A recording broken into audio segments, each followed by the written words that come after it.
Here at Anfield, 5 minutes to kick off Liverpool-Brighton, the final FA Cup fourth round tie of today. Anfield always resplendent, but extra vibrancy under the lights, and the red is very vivid as we look around. It'll be a full house. Liverpool very difficult to get tickets for, so the FA Cup does provide an opportunity for those who can't get tickets in the Premier League and the Champions League to come and watch their side. Brighton have travelled well, and they are housed in the Anfield Road stand away to our left. Extra allocation in the FA Cup for them as well, and we hope, just like at Villa Park, that this all Premier League tie will be very entertaining. Delighted to say alongside me, former England international Paul Robinson. Evening. Good evening, Chris. How are you? Oh, very well, thank you. And this is, as mentioned to Mike and Rachel, sometimes when two Premier League sides are drawn together early on, doesn't really grab the imagination. But these are two sides on Valentine's Day night that could do with feeling the love from the FA Cup. You're trying to get Mike already. That's it. Trying to beat his line already. No, but I think when you do get the two Premier League sides together at this stage of the competition, there's always an order of priority in the league, whether it's the Champions League, European football, whatever the priority may be. And sometimes the FA Cup does come lower down on that list. And you sometimes look at the draw and you think, oh, neither of those two sides really need that game. When actually you make your decision on what the game's going to be like when the team sheets come out. And we saw the two team sheets at Newcastle, Aston Villa, and you look at the two team sheets that have come out tonight. There's two teams that are looking to win for different reasons. Liverpool looking to put some kind of a run together so they can end the season well and try and get into that top 4, top 5 for the Champions League places. And Brighton come here with a manager who's hugely under pressure.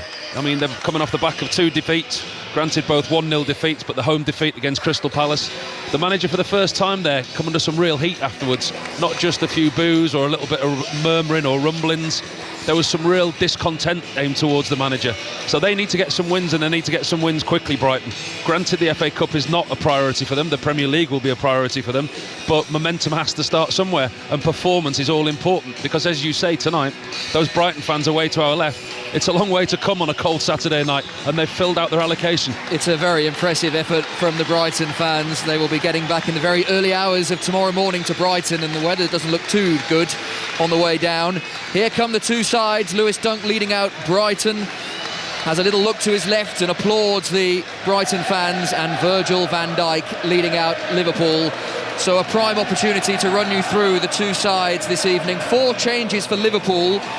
Manager Arne Slot said beforehand that he was having sleepless nights wondering what to do with his lineup. Does he make huge changes to a side that have been at full tilt recently? Plenty of injuries for Liverpool to deal with, having to balance progression in the FA Cup with looking after his players, and he's decided 4 changes the way to go. Dominic Szoboszlai is back from suspension, Milos Kerkez is in, Curtis Jones and Federico Chiesa, rare starts for those two. Out go Wataru Endo, that really awful injury he picked up at Sunderland. Andy Robertson, Ryan Gravenberch and Hugo Ekitike, those final 3 are all on the bench. So Alisson is the goalkeeper, playing his first domestic cup game for Liverpool this season. Szoboszlai, Konate, Van Dijk and Kerkez. Jones, McAllister, Salah, Wirtz, Chiesa and Gakpo. For Brighton, they make 3 changes from defeat at Villa Park in the Premier League. They were better than they were against Crystal Palace, but still lost courtesy of Jack Hinchelwood's late own goal.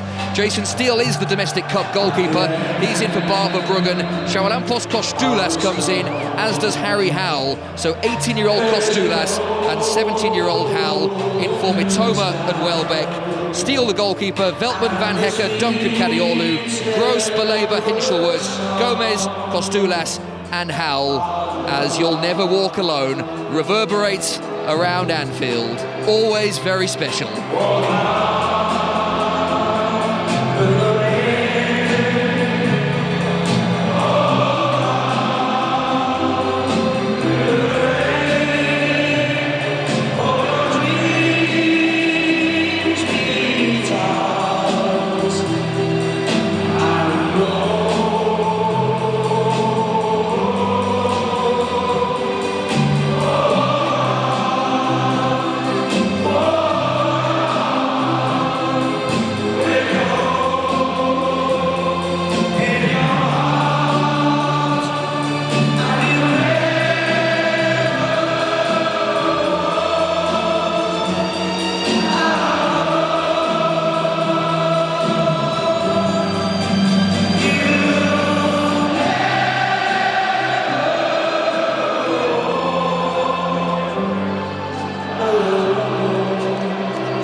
often you come here, You'll Never Walk Alone always sends a shiver down the spine. Well, that might be the freezing temperatures on Merseyside this evening. We are underway. Brighton kicked us off in their home kit, the white and blue vertical stripes. They kick from left to right as we watch from the main stand. That's away from the Anfield Road end and towards the Kop. And Liverpool all in red, their traditional home kit, defending the Kop and attacking the Anfield Road end. The first long ball hit by Steele in the direction of Kostoulas. Van Dijk deals with that, Belabor on halfway in the blue base layer and gloves, and that's no surprise given the chilly temperatures. Here is Kostoulas, right-hand side of the penalty area, as Brighton build the first meaningful attack of the game. Gross picks it up, angle of the penalty area. Wirtz nips in with the challenge, and McAllister, the former Brighton player, can bring Liverpool clear, but that move breaks down, and Van Hecke can start again on halfway. Paul Robinson, what sort of game are we anticipating this evening? Well, possession-based game. Both of these teams seem to enjoy possession, don't they? They like the slow build-up. Brighton looking to go slightly more direct and in the wide areas. I think we're in for a real treat this evening, I do, especially if the pre-game atmosphere has got anything to go by. Who says that the FA Cup's lost its magic? What a special evening. I did the Manchester City game here last week with John, and I described it before the game as like walking up to a museum before the game. Hours before the game, people arriving, and it never changes regardless of what's on the line here for Liverpool. The atmosphere and the occasion is always the same. Brighton have the ball in their back line. Van Hecke plays it to the halfway line. There's a touch for Belabor. Gross turns it round the corner, and now plenty of space for Hinchelwood in the centre of the Liverpool half. Kadioglu is joining in, left-hand side of the penalty area. His right foot shot blocked by Jones at source. Salah then gets in front of Hinchelwood to bring Liverpool clear. Far side the right as Liverpool go from right to left. An early ball that Wirtz will look to get on the end of. Van Hecke just in front of the German international and safely into the hands of Jason Steele. That's going to be a really interesting one to keep an eye on tonight because of the front four that Arne Slot selected tonight. We know Mo Salah's going to play on the right, Cody Gakpo on the left, but actually Chiesa and Wirtz, they're almost operating as a false nine, interchanging. We expect Chiesa to play the higher of the two, but actually on two occasions already this early on in the game, Florian Wirtz has found himself the most advanced Liverpool player.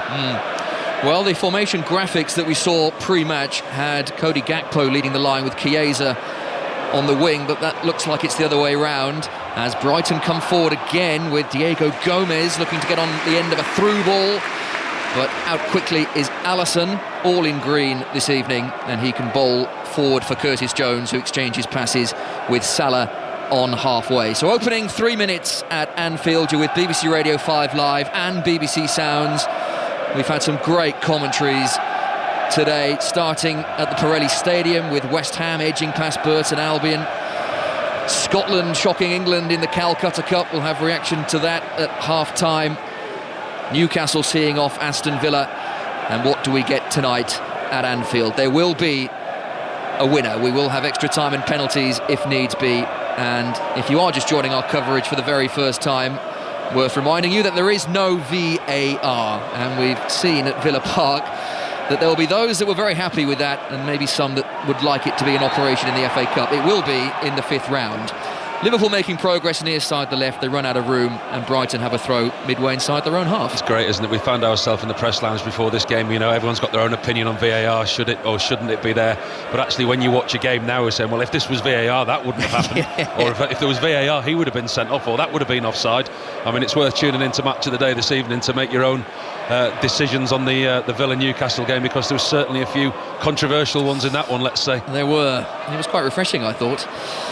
Here come Brighton, halfway line. Belabor scampers into Liverpool territory, near side the right, approaching the edge of the penalty area, cuts in on his left foot and clips a delightful crossfield pass that Kadioglu controls instantly.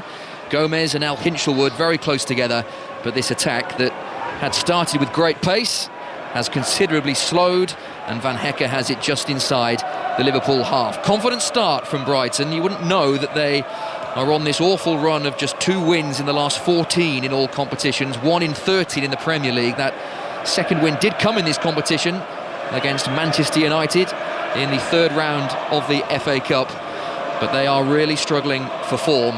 And as Paul mentioned before the game, the vibes at the Amex Stadium have not been great recently. but they've started well here. Howell smoothly to Gomez, left-hand side of the penalty area. The left-back Kadioglu again, heavily involved in these early stages. Dunk closer to the halfway line than the penalty area. Kadioglu again, angle of the penalty area. Gomez takes over. Plenty of Brighton players are getting a lot of touches of the yellow football down below. Gomez closed down very quickly by Jones, and now Weerts can maybe spring the counter-attack. Got a little lucky with a ricochet. Curtis Jones has it now for Liverpool, hopefully over the top. That's between Gakpo and Salah, and Brighton regain the ball. You just wonder where the out ball is for Liverpool this evening, without the focus of the main striker Ekitike. He's been left out the side tonight with Weerts and Chiesa. Still, that's a loose pass out. Chiesa's first touch wasn't great, and it just allowed Veltman to get in front of him. Had that first touch been a little more assured, he may well have been through on goal. They've started well, Brighton. They're looking to snap into challenges, win the ball back quickly, and they've done it again, trying to get forward. Van Dijk challenged by Kostulas. Kanate is across to help out his teammate, and Alisson has it back inside the Liverpool penalty area. Alisson in goal rather than Mamardashvili. Given that Mamardashvili has played every single domestic cup game, is that a little bit of a surprise? Maybe, yeah, I think so, but I think maybe the manager likes continuity. I think their recent performance at Sunderland, I think, was had an impact on his team selection, if you like. I think the way that they performed here last week against Manchester City as well, they were completely outplayed, maybe surprised in the first half by Pep Guardiola's tactics, slight tweak in systems higher up the pitch. It took Liverpool a while to get a foothold in the game.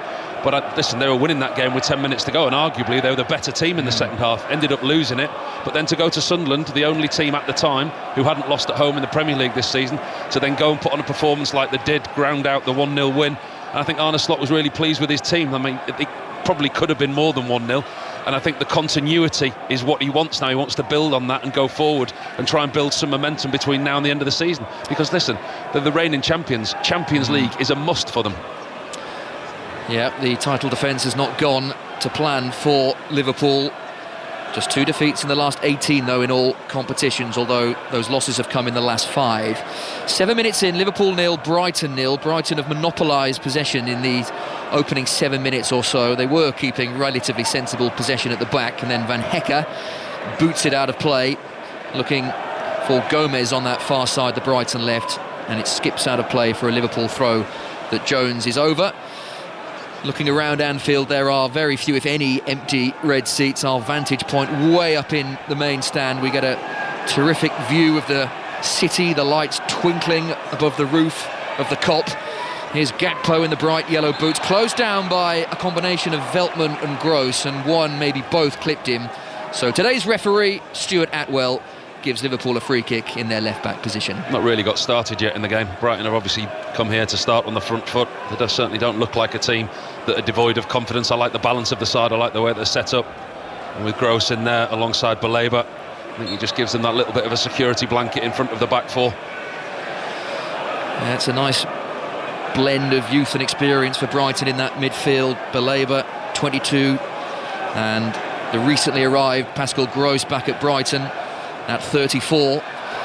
But it is definitely Brighton that are enjoying the better start. That's a good challenge. No, it's a foul by Chiesa on Howell, who is making good progress towards the edge of the Liverpool penalty area. And this is a good opportunity for Brighton to put a ball into the penalty area with this free kick that's a good 40 yards out and about 10 yards in from the touchline right-hand side. It's Chiesa again, though, finding himself on this left-hand side. We said that he started off down the middle. That time it was Gakpo down the centre. And actually the interchange between Chiesa, Weerts and Gakpo, there's no real structure to it. So this Brighton free kick with Dunk and Van Hecke both lurking inside the Liverpool penalty area. They're holding a line level with the penalty spot at the moment, awaiting this Gross free kick right into the heart of the penalty area. Skips all the way through. It's Kadioglu on the edge. His right foot shot is easy for Alisson. He read it all the way, did the Brazilian goalkeeper, and Kadioglu's right foot shot was easy enough for him to hold. Distribution immediate, as was Salah's control. And now Weerts back to Salah. First real attack of menace for Liverpool. Left-hand side of the penalty area. Weerts to Salah. Well, Weerts' pass was deflected, and I think Salah was put off by that. His touch wasn't great, and Brighton can clear. There were 2-on-2 at that point, Liverpool. It was a simple claim for Alisson. Got the shot straight at the goalkeeper, released it with the sidewinder. 2-on-2. It was a lovely first touch from Mo Salah, but again Liverpool choose to recycle possession. Szoboszlai heading towards the edge of the penalty area, and now Wirtz on the right-hand angle, outside of the boot to Salah, who's inside the box. Is there a cross coming? Jones hesitates, tiptoes into the penalty area. Salah right on the edge of the box, right-hand side. The cross did come, but to no great effect, and Salah can start again. He's away from Gomez, into the penalty area. Salah, well blocked at the front post. I think it was Dunk who came across and made an excellent challenge, and Gomez can clear, but this is much better from Liverpool. Yeah, better in the wider areas as well. So when you get the ball to Mo Salah rather than turn back inside, and what Liverpool have been guilty of a lot this season. Here they come again. Chiesa, hopeful effort from the edge of the box, comfortably blocked. Konate wins his header, heads it back into a dangerous area, but there's no red shirt there. And now Brighton can counter-attack, although that was an invitation declined by Gross, who decides that the more sensible pass was back into the back line where Van Hecke waits, and now Veltman has it right back position for Brighton. Liverpool 0, Brighton 0, 11 minutes played, 5 Live and BBC Sounds, the final FA Cup commentary of today, but plenty more tomorrow with Birmingham Leeds kicking off at midday, so 5 Live Sport on air from 11:30. That's followed by Grimsby Wolves. What an attractive FA Cup tie that is. Blundell Park will be a special place to be. And then we're north of the border at 4:30 for a huge game at the top of the Scottish Premiership. Rangers taking on Hearts, all on 5 Live and BBC Sounds. I tell you what, Blundell Park and Keith Cleethorpes tomorrow will be cold. It will be cold. It will be cold. Oh yes. There was an FA Cup upset written all over that one tomorrow. Yep, fans going will need your heated jacket that you're showing off tonight. Can feel the heat from here actually, it's very nice. Needed as well on a bitterly cold evening on Merseyside. 0-0 Liverpool and Brighton. Liverpool though have just had a bit more control. Fine ball, Van Dijk. Here's Kerkez onto his right foot. He hits his own player, but the flag is up on that far side. Well, Kerkez had a free shot on goal, came back in on his right foot, and then his shot hit Wirtz, but the flag had long since gone up. Oh, that's a brilliant piece of skill from Kerkez, it really is. He shouldn't be offside. He's looking all the way across the line, the defensive line, a ball over the top, and then he just reverses. He goes to shoot, and 2 Brighton defenders, they're just buying tickets to get back in at the moment. They slid right in front of him, almost out on the concourse. He sent them right out. This is a brilliant piece of skill from Kerkez, it really was. Unfortunate though, he didn't time his run. Just offside. It was Gakpo, the man he hit with the shot, but it matters little with the flag going up on that far side. Good pace to this game that is still 0-0. Brighton have it back in their back line. Van Hecke to 17-year-old Harry Howell, making just his 3rd Brighton start. Got a goal in the League Cup thrashing against Barnsley. Brighton had 2 good League Cup wins over Oxford and Barnsley, scoring 6 goals in both of those games. Gakpo goes in for a challenge on Baleba, centre of the Brighton midfield. Stuart Atwell says that's a free kick, which is taken quickly and very smartly, and Gomez now racing towards the Liverpool box. He's away from 2, Van Dijk forces him wide, Gomez with the shot, spirals across the penalty area. Jones puts it out for a Brighton throw, and that all came from that excellent quick free kick. Quick free kick in the middle of the pitch, middle third, broke the lines immediately, straight into Diego Gomez, and his first thought was run at that Liverpool defence. The Liverpool defence was backing off and backing off. He got himself in a shooting position, kind of scuffed it across the goal, but good forward thinking from Brighton. Van Hecke, and now Dunk, left-hand side, just over the halfway line, in front of the Sir Kenny Dalglish stands. We can see his name written out in red on top of that stand, floodlights just above shining down. And now Salah with the bright yellow boots, same model that Wirtz is sporting, and the German on it now. Those 2 exchange passes, Wirtz away from Dunk, fouled by Dunk. Just a little too quick for Lewis Dunk there was Florian Wirtz, just outside the penalty area, right-hand side. Yellow card, Lewis Dunk, which seems a little harsh on first viewing. And Liverpool have this free kick just outside the box. Yeah, well, now we've got the replay. He actually stands on Wirtz's foot. Wirtz is in such a rich vein of form at the moment. He's full of confidence. He almost tries to pirouette around Lewis Dunk. And at 34 years old, Lewis Dunk's seen enough of that. He just stops him in his tracks and takes the yellow card. 6 Liverpool goals for Wirtz this season, and they've all come in the previous 12 appearances. Certainly signs that he's beginning to settle. The Bundesliga player of the season from last season. Liverpool free kick then. And this is right of the penalty area. And it's only 4 or 5 yards in from the byline. So Salah, you fancy, will try to score in the back post area here. And if he can't do that, hope that he gets a nick on the way through. Here is Salah, delivered to the back post, way overhit. And that's very unlike Mo Salah. Normally much better quality from those positions, but that wasn't threatening anyone. It was neither a cross nor a shot. It looked like he was caught in two minds. I mean, the free kick was, 5 yards in off the far touchline. Perfect for a left footer to either whip it fiercely across the face of the goal or lift it to the far post for Virgil van Dijk in a similar way that he got his goal against Sunderland. But Mo Salah ended up doing neither. As you say, uncharacteristically, just puts it out of play at the far post. Started every game, Mo Salah, since returning from AFCON after the fireworks that greeted his arrival at AFCON following his comments about his time at Liverpool, his position at Liverpool. That's twice Jason Steele's distribution has been a little bit questionable, and Liverpool very nearly pinch it in a dangerous area. In the end, Brighton smuggle it out, and Liverpool have this throw level with the edge of the Brighton box, near side the Liverpool left. Kirkes, red base layer to match his red top. Options a little bit slow, not much movement in front of him, and he's held on to this ball for about 10 seconds. You could hear the whistles mainly from the Brighton fans who were close by, wanting him to get on with it. And when it eventually came, it wasn't particularly well thrown, so Liverpool have to start again in their back line. The informed Szoboszlai to Kirkes again, near side the left. Step over, drag back, free kick. He started well, Kirkes, another nice piece of skill, and he wins Liverpool this free kick midway through the Brighton half. Comes back into the side tonight, Milos Kirkes. Andy Robertson went to the side against Sunderland, and I think he was the type of player that they needed. A difficult place to go. He's got the options now on his slot. He's getting players back. Been able to rotate tonight, but neither manager has rotated too much. I think that's why we're seeing very much a Premier League fixture here. Dominic Szoboszlai over this free kick. We've seen him score some crackers. Paul Robinson witnessed one here last week, but he won't be scoring from here unless he floats it into that back post area. That's what he's aimed for. Now there's a couple of bodies on the floor, and Stuart Atwell has either given Brighton the free kick or he's asking for the free kick to be retaken. I think it's the latter.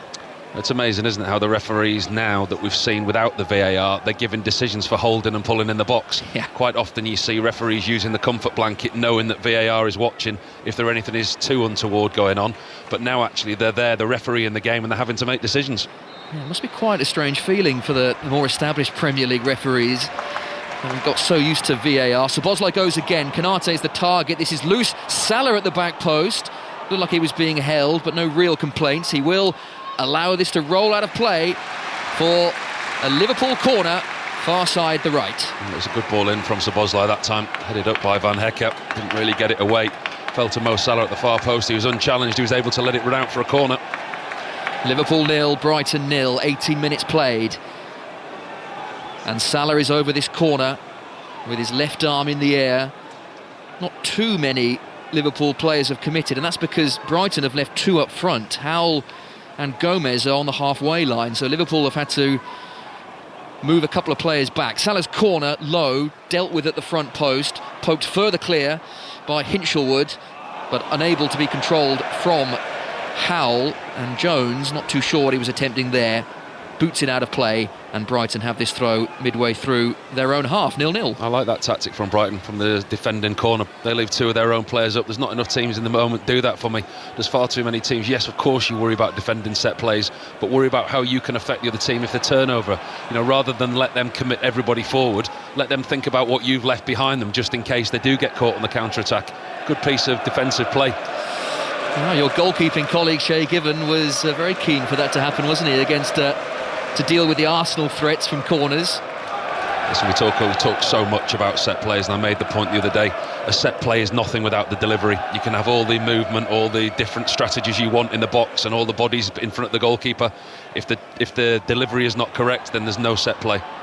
Szoboszlai forward for Liverpool, who are just beginning to have more of an influence in this game. Still 0-0 with Brighton. Salah, surrounded by two Brighton players, tried the intricate poke through the penalty area. The groans told you it didn't work out, but at the moment, Paul, Brighton are struggling to keep hold of the ball. There's no real focal point up front. Well, they started really well, didn't they? They started extremely well, Brighton on the front foot. They pressed in the right areas, they won the ball back, but now as the game's gone, Liverpool have really got a foothold in the game, and they're dominating the possession. Virt skips away from two Brighton challenges and wins the free kick.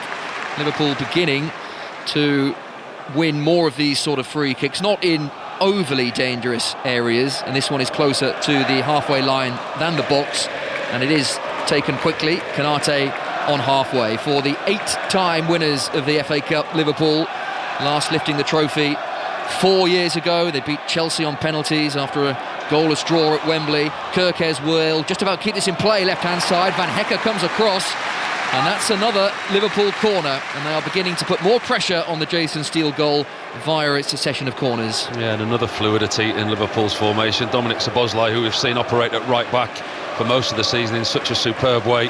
Him and Curtis Jones are interchanging at the moment. Curtis Jones is dropped in and operating as a right back. He's staying back defensively. Szoboszlai is going up and attacking this corner. Yeah, that's a good spot. That is a good spot. Corner, Liverpool. Gakpo is over it, near side the left. And he takes it now with his right foot into the heart of the penalty area. Jason Steele is there to collect. The 20th minute applause at Anfield in recognition of Diego Jota, who did win the FA Cup with Liverpool. He was part of that side, victorious in 21-22. And the Brighton fans all joining in as well in the Anfield Road end, away to our left-hand side. Steele clears downfield. Veltman is over halfway. First touch is good. Feeds it down the inside right channel, looking for Howell. Kerkez clears and just about keeps it in play. Belabours there in front of Chiesa and plays it all the way back to Jason Steele. Gets through some work, Blaber, really does. You know, you watch him. I mean, you obviously don't get to watch him all the time when you see him on the television because the camera's focused on certain areas, but when you sat up here and you've got a bird's eye view, you can see the work that he gets through, especially in that middle third. Well, he was a Manchester United target in the summer. His form arguably has dipped since that rumour, and he was hauled off against Aston Villa. He got a very early yellow card at Villa Park and then was devastated to have been subbed, and his manager Fabian Hürzeler basically saying, I've got no choice, you were in danger of getting sent off. So Szoboszlai forward now for Liverpool, hurtling down the centre of the pitch. Gakpo's on the left, he shoots left-footed, and that's blocked at source. Still there for Liverpool on the edge of the Brighton penalty area. McAllister wins a great tackle. Gakpo, Jones centrally positioned. Chiesa has space, good touch eventually. Gomez forcing him wide. Chiesa will run it out of play. And that's well played. Diego Gomez didn't dive in, showed Chiesa the line, and eventually he ran out of room. Starting to look strong, Liverpool, really getting the lion's share of the possession at the moment and in the right areas. I criticised Liverpool in the past for just keeping possession and rotating. That's one thing that they have changed under Arne Slot. It's a lot more possession based rather than their immediate thought is forward. But actually tonight, now they're getting a foothold in the game, they're breaking the lines and they're looking forward. We can see both Arne Slot and Fabian Hürzeler way down below us. Our view from the main stand is excellent, and Fabian Hürzeler in his big blue jacket, gloves on, bright white trainers, and Arne Slot 10 or so yards to his right with the fourth official right in the middle of the two. Fabian Hürzeler, 32, youngest permanent manager in Premier League history, which is something that I think he's reminded of often. But he is under the pump a little bit, maybe not from the club's hierarchy, but certainly the fan base are beginning to get a little bit tetchy. His side are moving forward and they've won a free kick just inside the Liverpool half, and an opportunity, Paul, just to try and regain some control, because Liverpool have been the better in the last 10 minutes. I think Brighton will take the opportunity here to put the ball into the box, put the two central defenders, Van Hecke and Dunk, forward, maybe put a delivery on top of Van Dijk, Konate, to try and create something in the 18-yard box. Because after all their good start, it's as though they've just run out of steam, and as you would expect Liverpool to have dominate patterns of this game, they really have done the last 10 or 15 minutes since Brighton's good start.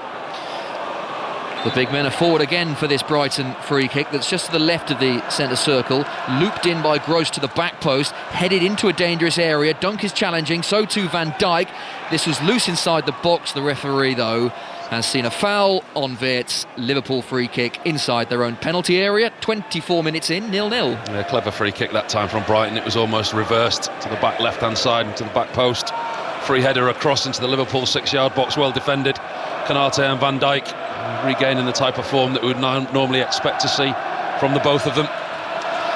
The voice of former England international Paul Robinson with us on 5 Live and BBC Sounds, watching Liverpool 0, Brighton 0, but enjoying Liverpool 0, Brighton 0, despite no goals so far. It's been a good watch, it's been played at a good tempo, two sides that have maybe bumped up the FA Cup a little in their priority list, given Liverpool's title defence is over, 15 points adrift of Arsenal. They have a fight to get into the Champions League, 2 points off Chelsea in 5th, 5 places likely to be enough for a Champions League place again next season. And Brighton, as we know, given their travails in the Premier League, could really do with some FA Cup cheer, although they do have a surprisingly good record in the FA Cup, away from home in particular, Paul, and they have a very good record. Since 2023, no side have won more FA Cup away games than Brighton, and they've played some good sides. Well, they've won the last 3 of the last fourth round ties, beating Premier League opposition, and they come up against another one here tonight. But at the moment, Liverpool, for me, look the better team. They look like the champions that they are, although Brighton are coming again. They've pinched it on the edge of the Liverpool box, and running across the penalty area is Gomez, and his right foot shot was blocked before it could do any damage to Alisson's goal. Hinchelwood, whose touch was a little errant. Chiesa, it's a fine ball round a corner. Veltman's challenge had to be well timed, and was, but Gakpo picks himself back up and heads towards the box. Szoboszlai in that position, he loves to shoot. You heard the shoot from the Liverpool fans, but for once his touch wasn't great. Konate snaps into a challenge. Now, is that Szoboszlai on the floor? No, it's Chiesa on the floor, so Van Dijk puts it out of play, so the Italian international can receive some treatment. And it was in the process of finding Gakpo with that wonderful reverse pass. It looks like he got a little clonk somewhere on his right shin, it looks like, so he's rolling around in agony. Yeah, he's holding his right shin there. It was in the build-up play. It was a really good, swift, forward-thinking move from Liverpool. Back to front very quickly, round the corner from Chiesa. First touch was excellent, round the corner, gets caught by Jean-Paul Van Hecke. Looks a painful one, but I think a couple of his teammates have just gone and reminded him that there's no VAR tonight, so he's back on his feet. Yeah, it's a big night for Federico Chiesa and Curtis Jones, two players that have found game time a little limited recently. Chiesa just one Premier League start this season, predominantly used as a substitute, and Curtis Jones yet to score this season. He has been out to the starting lineup recently, have been a few questions over his future, but he has a chance to impress tonight. 4 changes Liverpool making from that victory over Sunderland, with no Endo, and we feel for him after that injury at Sunderland. How did he get back up, by the way? Did you see it? Did you see the incident? Yeah. It looked like an awful injury, then he got up and defended the corner. I mean, incredible bravery. Yeah, absolutely. His Japanese teammate Kara Mitoma is on the Brighton bench this evening. He's out of the Brighton team, one of 3 changes for Brighton, who are watching Liverpool come forward. 0-0 at Anfield. 5 live BBC sounds. Van Dijk inside the centre circle. There's a little bit of green grass for Van Dijk to frolic into. Gakpo's hugging the touchline near side the left. A couple of step overs onto his right foot. Finds the industrious Kerkez, who's having his shirt pulled, clearly. Referee saw it, waves play on. And Liverpool do play on with Salah. And now Jones on the edge. Left foot, shoots. Wide, only just wide. And you heard from the oohs and the ahs just how wide, not by much. Fine effort, but not quite there for Curtis Jones. Well, the Liverpool players are surrounding the referee. They're absolutely adamant that Jason Steele's either saved this or it's taken a deflection. It's actually taken a deflection right in front of Curtis Jones. It's a good block on the edge of the 18-yard box.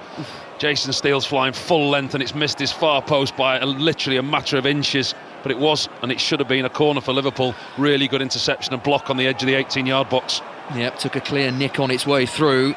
But goal kicked the decision, and Brighton are on with it quickly. Howell closed down by Kerkez. And this will be a Brighton throw midway inside the Liverpool half.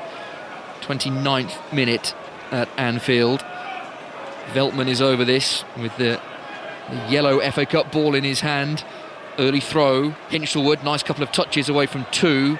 The direct ball forward was not hit with the required accuracy. Liverpool bring it away. Chiesa out of play, can't keep it in, and that's a throw to Brighton right in front of Arne Slot. We can see him down below, black and white trainers, jacket on. He doesn't seem to be as well wrapped up as Fabian Hürzeler down there, who is in the big jacket and the gloves. Arne Slot without the jacket and no gloves. He's left his hair at home as well.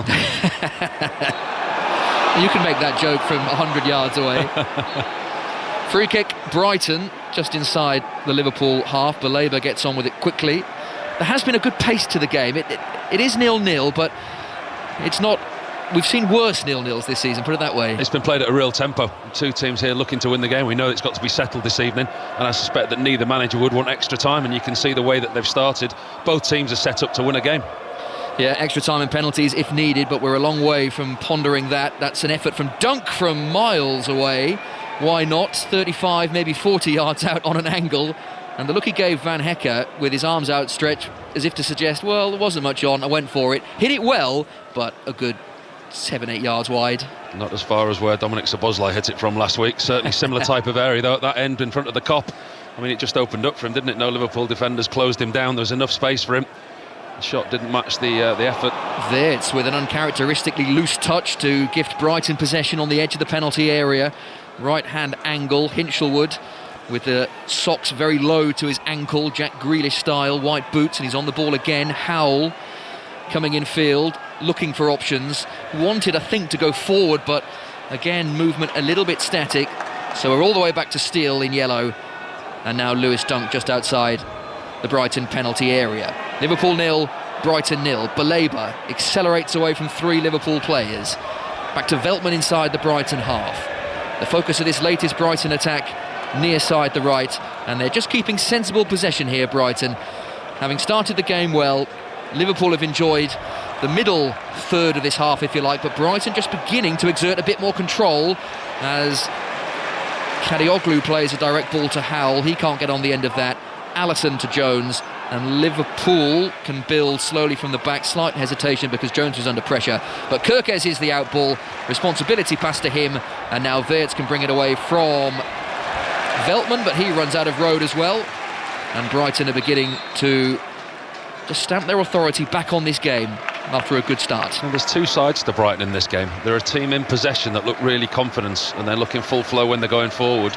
But when you mention their recent record and their poor results that they've had, they look a team that are in a poor run of form. When they don't have possession, they drop off, they look susceptible, and they're like they're able to be got at. Actually, when they're in possession, they look a lot better, and they look better when they press higher up the field and try and win the ball back like they are doing. And they're moving forward again, far side the left. That was another good looking ball to try and find the run of Hinchelwood, who had broken through from his midfield ranks. Gomez had played the pass. He played it from so deep that he's actually filling in at left back here because Kadioglu's up the pitch, and Gomez showing why he's not a left back and he's a left winger. Fouls Salah by pulling him back, and we'll get a yellow card for that. Free kick, Liverpool halfway line. I think that's accumulation more than the actual individual foul. Mo Salah's been lively on that side. That for Gomez and Van Hecke caused them both a problem. Liverpool look better when they make the pitch wider. We know that Mo Salah's going to go on that right-hand side and stretch it, but actually on this left-hand side, it's whether it's Gakpo or whether it's Wirtz or Chiesa, the lack of actual structure as to who it is makes it slightly narrow on this left-hand side for Liverpool. 12 minutes to play until half-time at Anfield. 5 live BBC sounds watching Liverpool 0, Brighton 0, this all Premier League affair, a place in the 5th round of the FA Cup up for grabs. The draw is on Monday evening. Alisson to Wirtz, who had come deep to link up the play. Jones sidling forward from his right back position. 4 shadows for company as the floodlights shine brightly down. Jones through the half. Kirkes picks it up. He's fouled by Howell. Play on, says the referee. Stuart Atwell wanting to play advantage, although Liverpool were not in a particularly advantageous position. But Gakpo now into the penalty area, fouled right on the edge. He just saw a little gap there between Van Hecke and Howell, and he went for it, and it was the 17-year-old Howell who just left his left leg trailing. Gakpo goes over it, and Liverpool have this free kick. A clever piece of play by the Dutchman on this near left-hand touchline. The 2 defenders close in on him, and he sees the gap between the both of them. He just flicks the ball in between both of them, and it's Harry Howell who catches him just before he gets to Van Hecke. Veltman, I think it was. Really clever play from Cody Gakpo, really direct, trying to get in between them and get into the 18-yard box. He's another that could do with some form of goal involvement. Cody Gakpo, just 1 goal in his last 9 appearances. Last assist came 10 matches ago. Started the last 5 games, and he's starting this one tonight. And he's won Liverpool this free kick. That is on the angle of the penalty area, maybe about 5 yards away from the angle, but certainly parallel to the edge of the box. And it's Szoboszlai over it.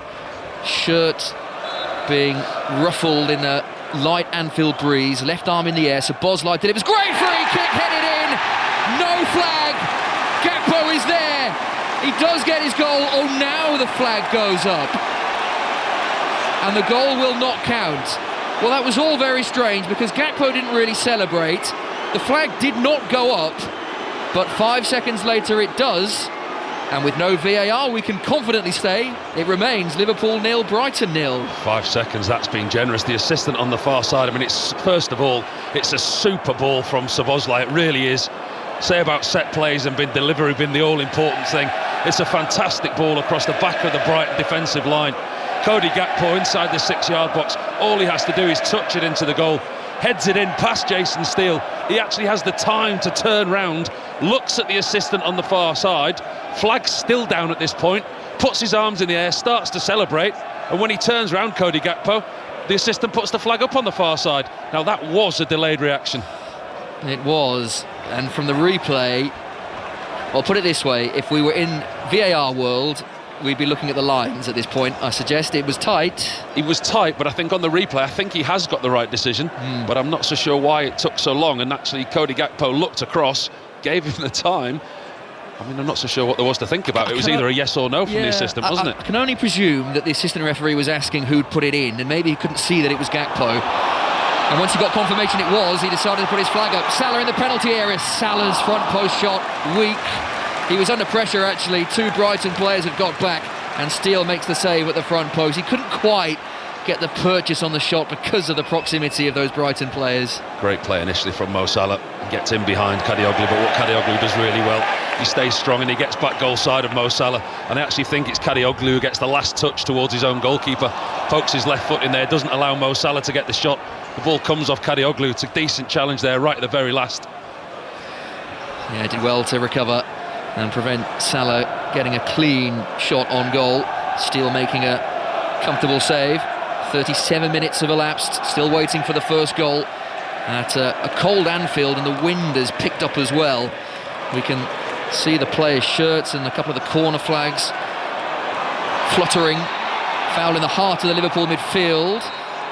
It's Joel Veltman, the guilty party. Liverpool free kick, base of the centre circle. He's set the precedence now, the referee. The game's becoming slightly scrappy.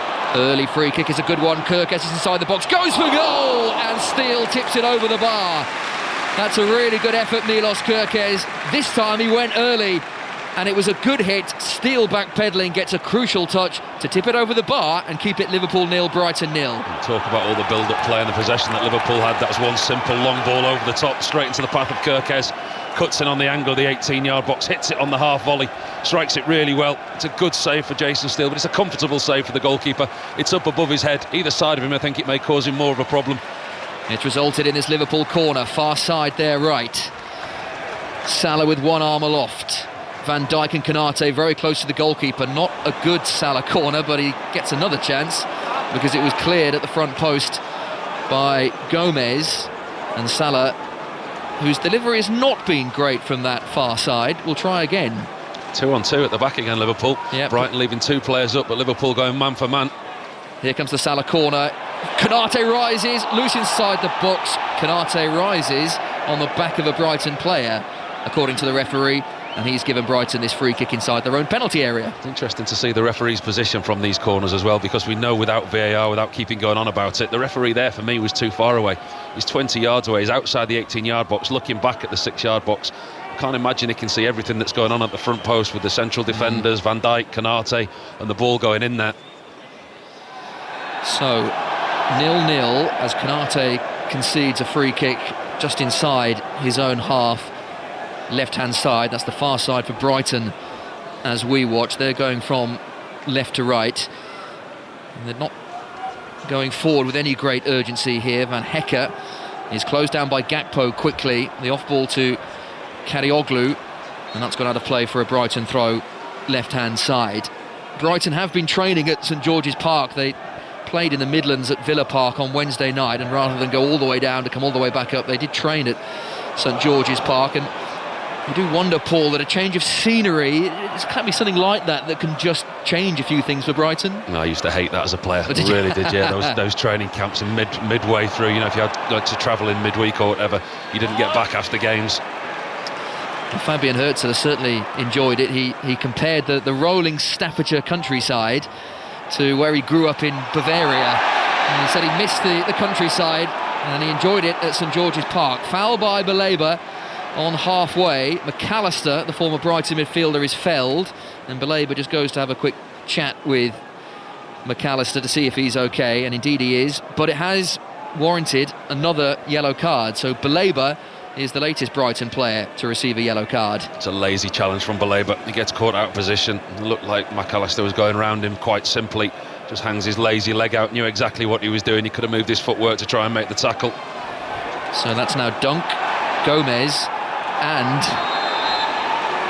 Baleba on a yellow card. You found someone in the crowd? Maybe a friend of yours, I think, looking. No.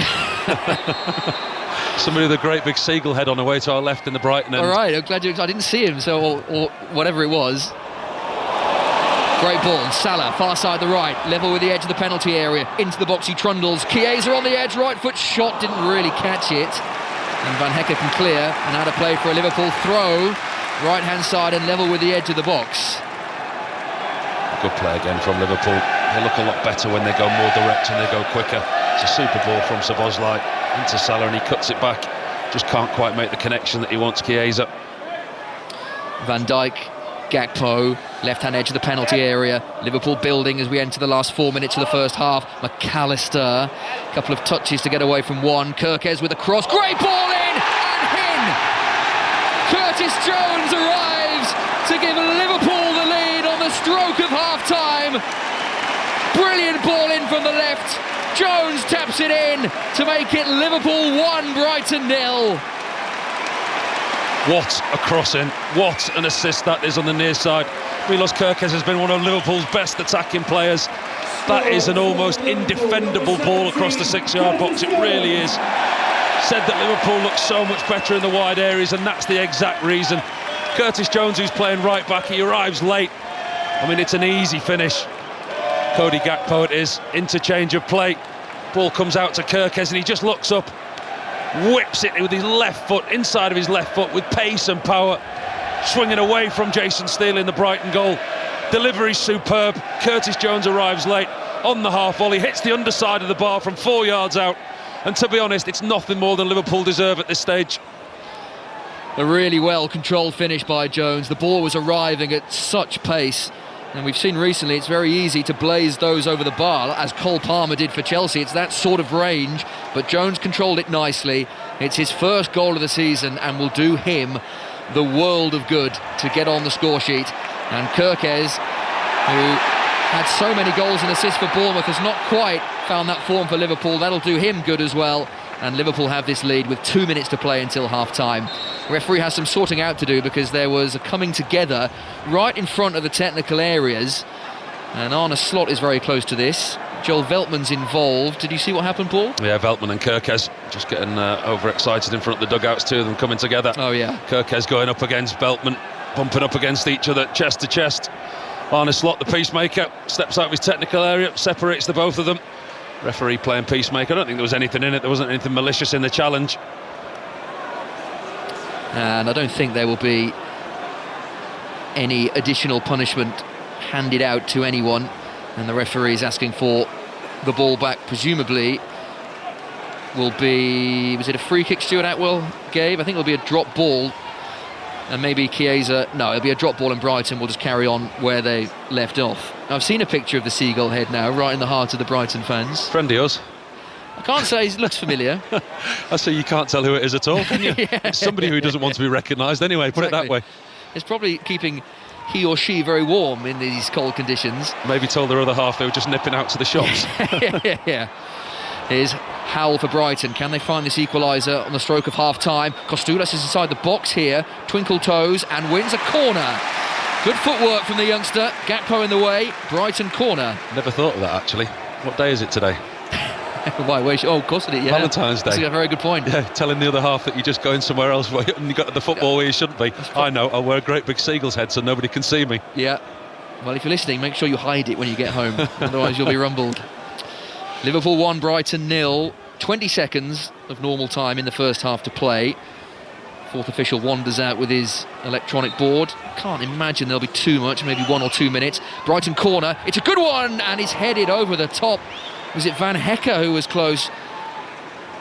Gross was there as well. Hinshelwood running away with his hands up. I think it was Jack Hinshelwood in the end who got there.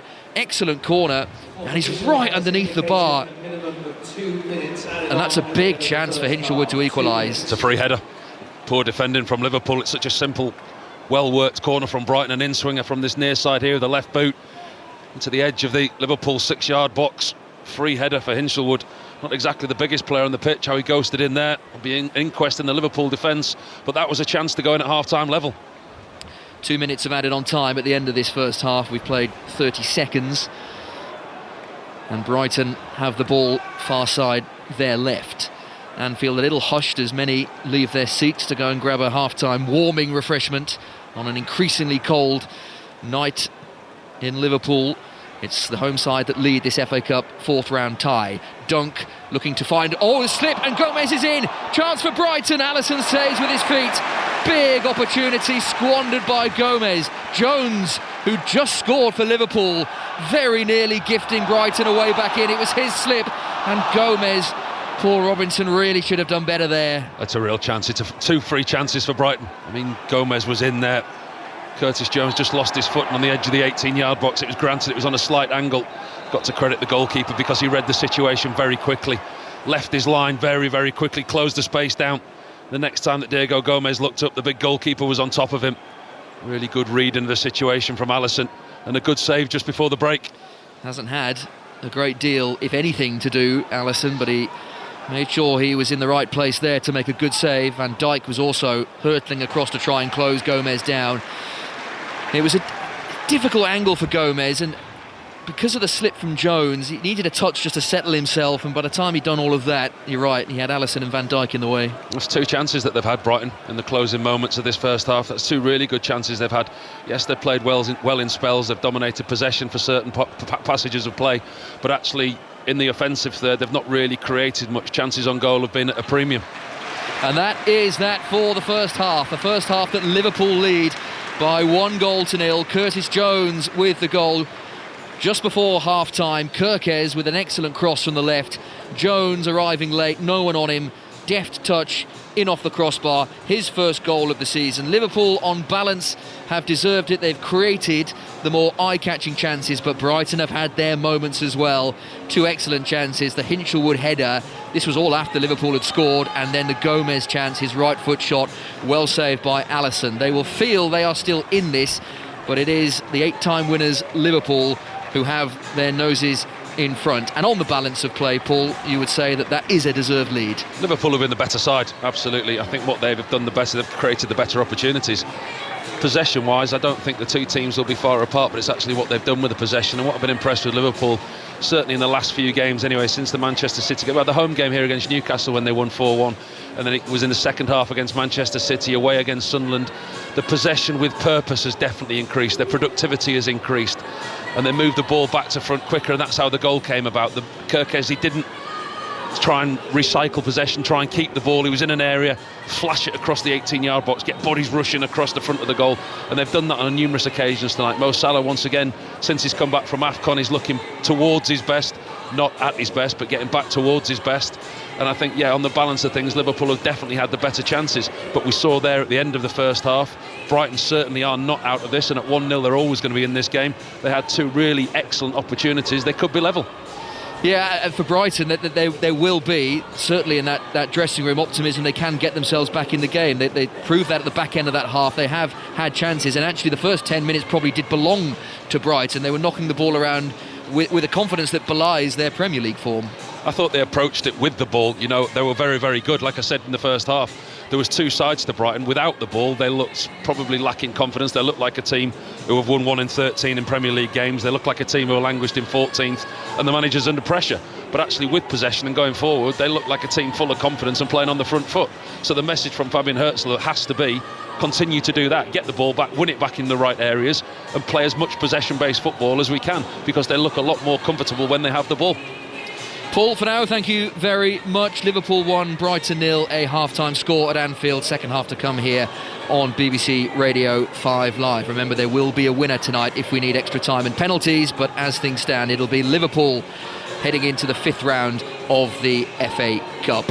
Let's check in at the Winter Olympics. Maz Faruqi is watching a whole host of things at the moment. Kirsty Muir, Maz, update us on Kirsty's progress in the big air. Well, it's good news, Chris. She couldn't improve on her scores from jumps 1 and 2 with her final effort, but she didn't need to go for it. Her total of 166.5, very comfortably putting her through to Monday's final in 4th place. The defending Olympic champion Eileen Gu of China, in contrast, she needed a big final jump to confirm her place, which she did manage to do, but she made it very stressful for herself and for her fans watching in the crowd. She progresses second from qualifying. Megan Oldham of Canada finished top of the standings, with Gu then in second, with Mathilde Grimaud of Switzerland in third ahead of Kirsty Muir.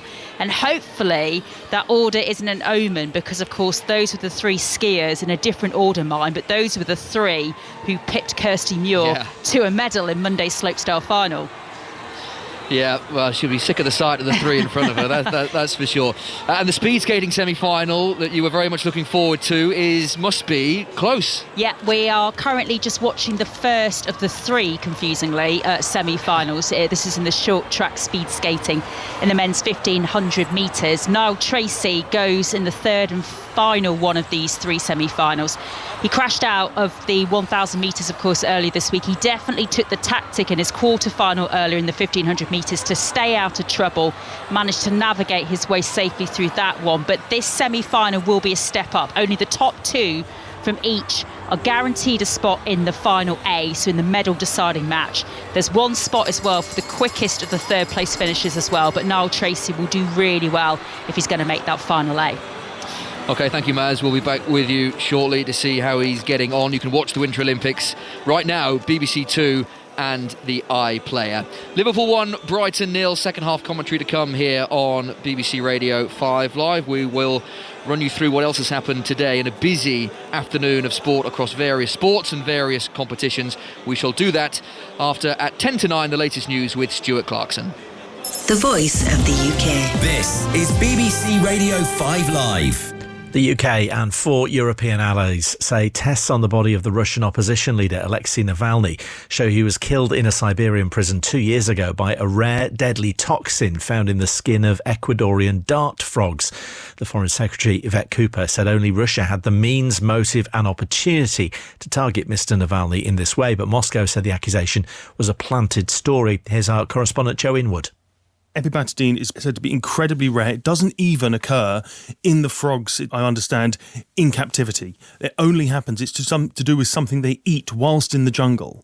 So you would need to have the frogs in some way eating their South American diet in Siberia, surviving. I mean, it's just not plausible. And so I think that's the logic they're putting forward. They say this must be deliberate. America's top diplomat Marco Rubio has told European leaders at the Munich Security Conference that the US wants to revitalise the transatlantic relationship.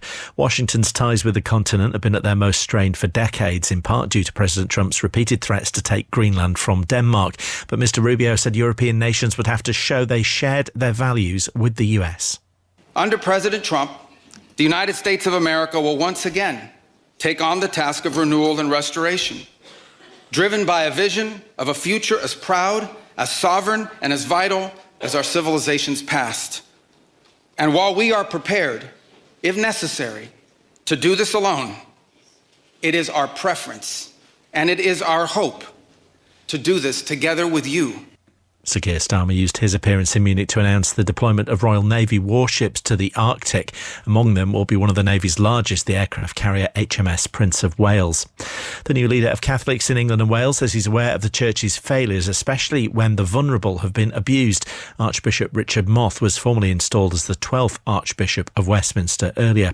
And researchers in Costa Rica say they've unearthed one of the country's most notable fossil finds in decades after the discovery of remains from a giant sloth and an elephant-like mastodon. It's believed the creatures could have roamed the Central American country up to 40,000 years ago. The stories we tell. About the people we know. And the places we love. Are not just made here. They're stories made of here. The British Isles are globally important for nature.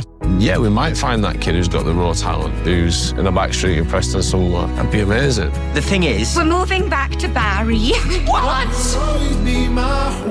Made of Belfast. Liverpool, Cornwall, Glasgow, Newcastle. Cardiff. Made of here. Because this is our BBC. This is 5 Live Sport. The FA Cup. Listen on BBC Sounds. Liverpool 1, Brighton 0, the day's final FA Cup 4th round tie. So Liverpool 45 minutes away from the 5th round of the FA Cup. Second half commentary not too far away. Someday in the Six Nations today, Ireland edged past Italy 20-13. The Italians were 10-5 up in Dublin at half-time. The first time they've ever held a half-time lead over Ireland. But Ireland responded to win 20-13. And the big story of the day in Scotland, who beat England 31-20 to regain the Calcutta Cup. They've had a very good record over England in recent years, and another win for Scotland. Here's their head coach, Gregor Townsend. Yeah, really proud of how we played. From an attacking point of view, the ambition, the accuracy, the speed, the decision making was outstanding in that first half hour. Defensively, right throughout the game, obviously England had a lot of possession at times, and we kept our discipline. We fought really hard in the tackle. We won the ball back.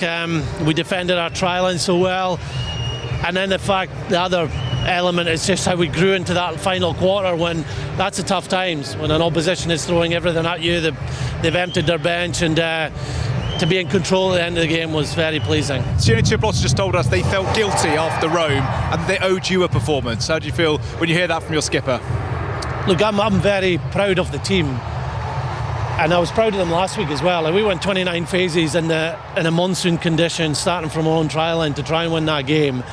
You ask so much of the players and the team during the week, and they put it in at the weekend, and if they don't turn up with a victory, it's not down to any of their effort and togetherness, and I was proud of them last week. I'm proud of them again this week. And in terms of you personally, it would have been a tough week. Lots of noise around about the way the team is trending. A, did you always know this performance was coming? And B, how much did you need it personally? No, it's about the team, and we've had performances at this level just recently. A New Zealand game, part of the Argentina game. I think there is a tendency to look at the negatives, and that maybe goes with the job we're in. But the atmosphere tonight was very similar to the All Black game, which I think was 3 games ago or 4 games ago. The performance was up there. Tonight we started better, and we drove our performance all the way through, and it was a real 23-man effort. But this team's been playing really good rugby. It's just great to get the result tonight. Scotland head coach speaking with Chris Jones, and here is the England viewpoint with Steve Borthwick. Yeah, we were bitterly disappointed that first 20 minutes, and the lead Scotland got ahead of us, and playing for such a long period with 14 men. The way Scotland can move the ball to edges and playing for a big chunk of the game without a winger, it exposed us there. So that unfortunately gave us too much to do in that second half. Did anything Scotland do, especially with the ball in hand, take you by surprise today? Oh, I think we expected them to be able to go aerial and to move the ball to edges. We know they're very good in that regard. And we knew they were going to come out and play with a whole lot of emotion, which... and I'd say they're very, very good players and very good team. What I find really interesting is, going into the game, and you were asking me lots of questions about Gregor earlier on in the week, and the people saying things about Gregor. Well, their players really showed up today. Their players really performed well today, and I'm interested, they really played for Gregor today. They don't play like that they haven't necessarily played like that in every single game. We've got to look at ourselves in terms of areas we could have done better, and certainly we lost some aerial battles, and we lost some breakdown turnovers, and we've got to do better in that regard. Things can snowball a bit when momentum swings in a place like this. Did you feel that your team weren't quite on it today? You spoke about the aerial game, the breakdown, and the ball retention wasn't quite like it has been recently. Yeah, no, I think, I'll say again, I think Scotland were a really good team, and we had a real contest there, and credit them for doing that. Now we created plenty of opportunities. We had plenty of chances in the right parts of the field, and we'll look at why we aren't converting as well as we want to. And just finally, it's been a great run. Now you've lost for the first time in 12 months. What can you learn from this to sort of become a better team off the back of it? Yeah, we're always, whether we win or lose, we'll always be working to become a better team, as I said to you before. In terms of the deep analysis game, obviously I'll take that away and do that later on tonight and tomorrow. Steve Borthwick with Chris Jones. Tomorrow, the final match of the second round of matches in the Six Nations, Wales-France in Cardiff. Sports Extra 2 via the BBC Sounds app for that one. And more reaction in the Rugby Union Weekly podcast, or the Rugby Union Daily as it is for the Six Nations. You can find that on BBC Sounds. Earlier today in the FA Cup, Newcastle came from behind to beat Villa 3-1 at Villa Park to book their place in the fifth round. No VAR in place for the game, and officials missed that Tammy Abraham was offside for Villa's opener. Newcastle were later awarded a free kick despite Luca Digne blocking a Trippier cross with his hand inside the penalty area. Here's Newcastle boss Eddie Howe. Well, I think usually I'm very focused on the game, and I'm very reluctant to get involved with fourth officials and discussions on decisions, but I felt today I had to, so I was trying to lend my opinion because I felt it was having an influence on the result, and as I said, no one did it intentionally. It was just one of those things that went against us. The most important thing was that it didn't affect our performance, and the players did really well in that respect. Do you think referees have almost become too reliant on VAR, and this is one of the problems tonight was the errors, because it was clear there was a few errors in tonight's performance? Yeah, possibly, and I think you have to sort of understand that as well. The linesman would usually keep his flag down, allowing the attack to finish, and then VAR would do its thing. But of course, without that, you're reliant on the decision to be right, and unfortunately for us, a few went against us. And that said, despite the no VAR, it was actually a belting game, wasn't it? It was brilliant, absolutely brilliant, but it makes the game faster, so it's like... Well, it's good for the neutral. It's good for... I think that's why I'm slightly against VAR, because I think it's a spectacle. I think it's a much better game without. But of course then you end up with more inconsistencies on decisions. But I think there's no denying, for me, it's a much better spectacle when a goal's a goal and you can celebrate it knowing that no one's going to take it away from you. And just a word on your form this week. You've been waiting for the away wins and then you get two in a week. Football's funny, isn't it? It is. It's a strange game. We're doing the same things. We've got two good results. I think there's a little bit more confidence in the group now, and again, especially going 1-0 down today, it'd be easy for that to deteriorate, but it didn't. Lads came back stronger. I think we're in a much better place for the two wins. Newcastle boss Eddie Howe speaking with George Cummins. Newcastle into the fifth round of the FA Cup, beating Aston Villa 3-1 in a lively game at Villa Park. The upset of the day came at Turf Moor. League One Mansfield coming from behind to win 2-1 and knock out Burnley at Turf Moor. Burnley won up very early on, but Mansfield getting a couple of late goals to win that game at Turf Moor, and they will be in the fifth round of the FA Cup. Victories too today in the FA Cup for West Ham, who needed extra time to see off League One Burton. Manchester City made hard work of it at home to Salford, but won 2-0. Norwich were 3-1 winners over West Brom. Southampton needed extra time to beat Leicester 2-1. Plenty of games tomorrow in the FA Cup. Five Live's commentaries come from St Andrews, Birmingham against Leeds. That's a midday kickoff. So Five Live Sport on air from 11:30. Grimsby Wolves at 2, and then Scottish Premiership commentary at 4:30. Rangers against Hearts. At Anfield, we have both sides back out. Liverpool were a little bit later than Brighton. Looking down, no obvious changes. Liverpool 1, Brighton 0. Former England international Paul Robinson. What do we think with this second half? Brighton clearly will have to go for it, and maybe that will lead to an open game. Not that the first half was dull. It's been a fairly open game as it is, wasn't it? We touched on it in the first half. Both sides looking to win this game the way that they're set up. Brighton certainly haven't come to sit defensively deep and look to play on the counter-attack, keeping it tight, and having gone one down now, so you know it's got to be settled this evening, so they've got to come out and look for a goal, which will leave the gaps and leave the space for Liverpool. Salah, Gakpo, and Vert's a man who's clearly in form at the moment. But back to the goal. I mean, what a ball that was, sort of at half-time. What a ball in it was from Kirkes. Konate is fouled by an enthusiastic Gomez, who just thought he could get there in front of the defender, and he is fouled, and Liverpool have this free kick. Yeah, it was a goal very much made by an excellent Kirkes cross, and Jones with the deft little finish, his first of the season. This stoppage in play while Liverpool prepare for this deep free kick gives me an opportunity to run through the two sides. No changes at the break. So Alisson, who made a very good save on the stroke of half-time to deny Gomez, is in goal as Salah makes good progress right-hand side of the penalty area. Gomez comes across to challenge. Kadioglu is there as well, and that's out of play for a Brighton goal kick. Szoboszlai, Konate, Van Dijk, Kirkes, although it's much more Jones, Konate, Van Dijk and Kirkes, with Szoboszlai alongside McAllister in the heart of the Liverpool midfield, and then Salah, Wirtz, Gakpo and Chiesa.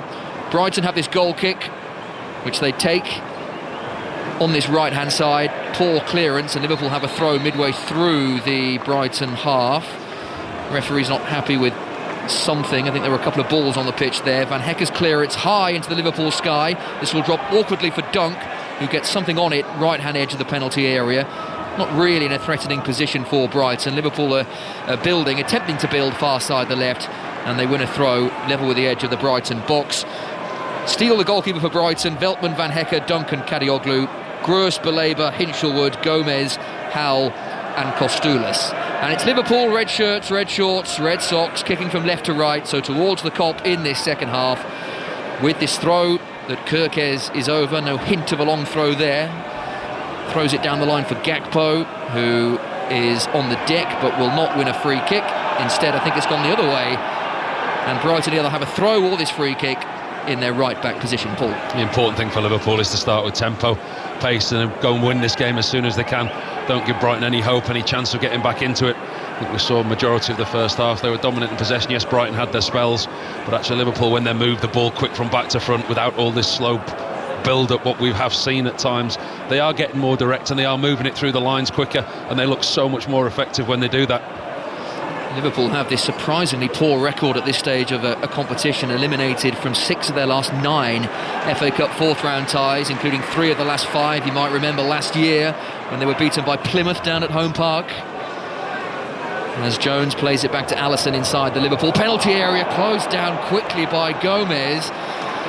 Well, as they say, that could have gone anywhere, and luckily for Liverpool it spiralled 10-15 yards wide, but that could easily have ended up in the back of Alisson's net. The whole of Anfield, myself included, just went silent and looked at Alisson, because we could see Gomez getting closer and closer.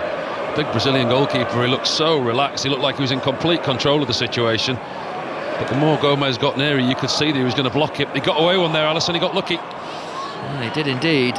Salah and the long head, Szoboszlai to the Liverpool captain Van Dijk, who is such a valuable member of this Liverpool side, very rarely misses a game regardless of competition. Chiesa and Wirtz link up nicely, and now Jones takes it off the feet of Salah, who's offering the overlap. Jones ignores him. Wirtz is in a pocket of space inside the box, left foot, right foot, twisting, turning, shooting. Dunk is in the way of that. Konate then is fouled by Kostoulas, and given the size mismatch there, that's probably a fair decision, given that Konate is almost twice the size of the youngster. You know, Florian Wirtz, he's going to be a real player. Now he's learning all about this league. He looks stronger, he looks fitter, he looks a lot stronger than he did at the start of the season, and I think you're seeing that in his numbers and his results that he's coming out with. And it does take different players different amounts of times to settle in this league. Yes, we know that Liverpool have had a transition of different players, but he, for me, was a really exciting signing in the summer, and he, you know, flattered to deceive in the early parts of the season, but I really think we're starting to see the shoots of what's to come from him. I think he's superb, I really do. Finds himself in such brilliant positions. He's on the ball again here, so Szoboszlai played it short to him, right hand side of the box. Wirtz continues, cutting in field, declined the opportunity to cross. Szoboszlai doesn't. That's a good ball in, headed up by Dunk.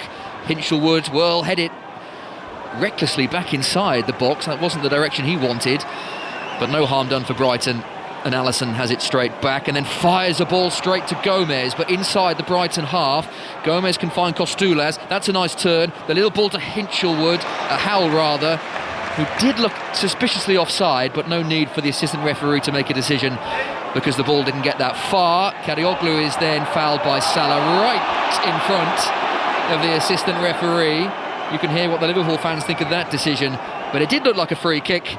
And this will be a free kick to Brighton, which they take quickly. Let's get back to the Winter Olympics and hear how Noel Tracy's getting on, Maz Faruqi. Well, how about this? 3 of the skaters in his semi-final crashed out, but not Noel Tracy. He navigated his way through that semi-final quite brilliantly, staying out of trouble and qualified in first place. So he is through to the 1500 metres short track speed skating final, and that is at about 20 to 10, so in about half an hour's time, Chris. Oh, we look forward to that, Maz. We'll be back with you for that. Thank you. Can't be many better sights as a speed skater to watch the 3 people in front of you slide and crash out. It's not very nice, Chris. Well, no, but there's no room for sentiment when you're off for an Olympic gold, Paul. We'll be back with Maz for that. And BBC Two and the iPlayer for continued Winter Olympics coverage. Here's Baleba, base of the centre circle. Now Howell, right-hand side for Brighton, looking to get back into this game. They trail 1-0 on 5 Live and BBC Sounds. Veltman and Howell exchange passes. This is all just outside the Liverpool box. Right-hand side, Brighton in their white and blue home kit, the blue shorts, going from right to left, as Van Hecker is doing here, and he got an awfully long way, bundling through challenges. His progress eventually stopped just outside the penalty area. Karioglu to Hinchelwood, Van Hecker, and now Dunk, as Brighton look to keep this mini momentum going. Van Hecker inside the centre circle, loops a pass to Howell with his socks just above his ankle. That's a foul by Kirkes on Howell. Now, Kirkes' reaction, like mine actually, I thought he was fouled by Howell, but the decision has gone the other way, and Brighton have this free kick. No, he's got that wrong, the referee. And Kirkes does really well. All he does is puts his body in between the player and the ball. It's Howell that fouls him. Kirkes looks strong in the challenge. The referee's read that situation wrong, much to the frustration of Kirkes and the majority inside Anfield. Yeah, I think the fans that were close by in the Sir Kenny Dalglish stand had the best view of anyone, and their reaction told a story. Anyway, Brighton free kick, and this is equidistant between penalty area and halfway line, so this is a crossing chance for Gross rather than a shooting opportunity. Right hand side, so this will be an outswinger to the back post, driven in by Gross. Dunk arrives, heads it back across goal. Alisson got something on it. Crucially, still there for Brighton. Hacked clear by Gakpo. Karioglu on the edge. Still there for Brighton until Veltman blazes wildly over the crossbar. Well, that's a chance for Brighton. Dunk's header across. Alisson got something on it. Crucially got something on it. It's quite a deep defensive line that Liverpool are holding. Ball over the top from Gross. The ball's travelled a long way. He's watched it all the way. Dunk has found himself free at the far post. He's not going for goal. He's trying to knock that back across the 6-yard box. But Alisson reads it, gets a big left paw on it and just puts it up in the air. Takes it off the onrushing Brighton attackers. Van Hecker must have thought he was nodding in for 1-1 there. Nearly the 2 Brighton centre-backs combining. Alisson got the crucial touch. Brighton move forward again. Baleba played it to Veltman, who now plays it to Hinchelwood. Left-hand angle of the Liverpool box. Low ball in. Alisson's there. Howell had made that dart to the front post, couldn't get there in time. Alisson collects and can get Liverpool moving forward again. Starting to get good, isn't it? Brighton clearly coming out on the front foot. They know they've got to chase to get back in this game. They know that they're going to have to get the goal. That will in turn leave spaces for Liverpool. They've started brightly at Brighton. Fabian Hertzler's pleased with what he's seeing beneath us.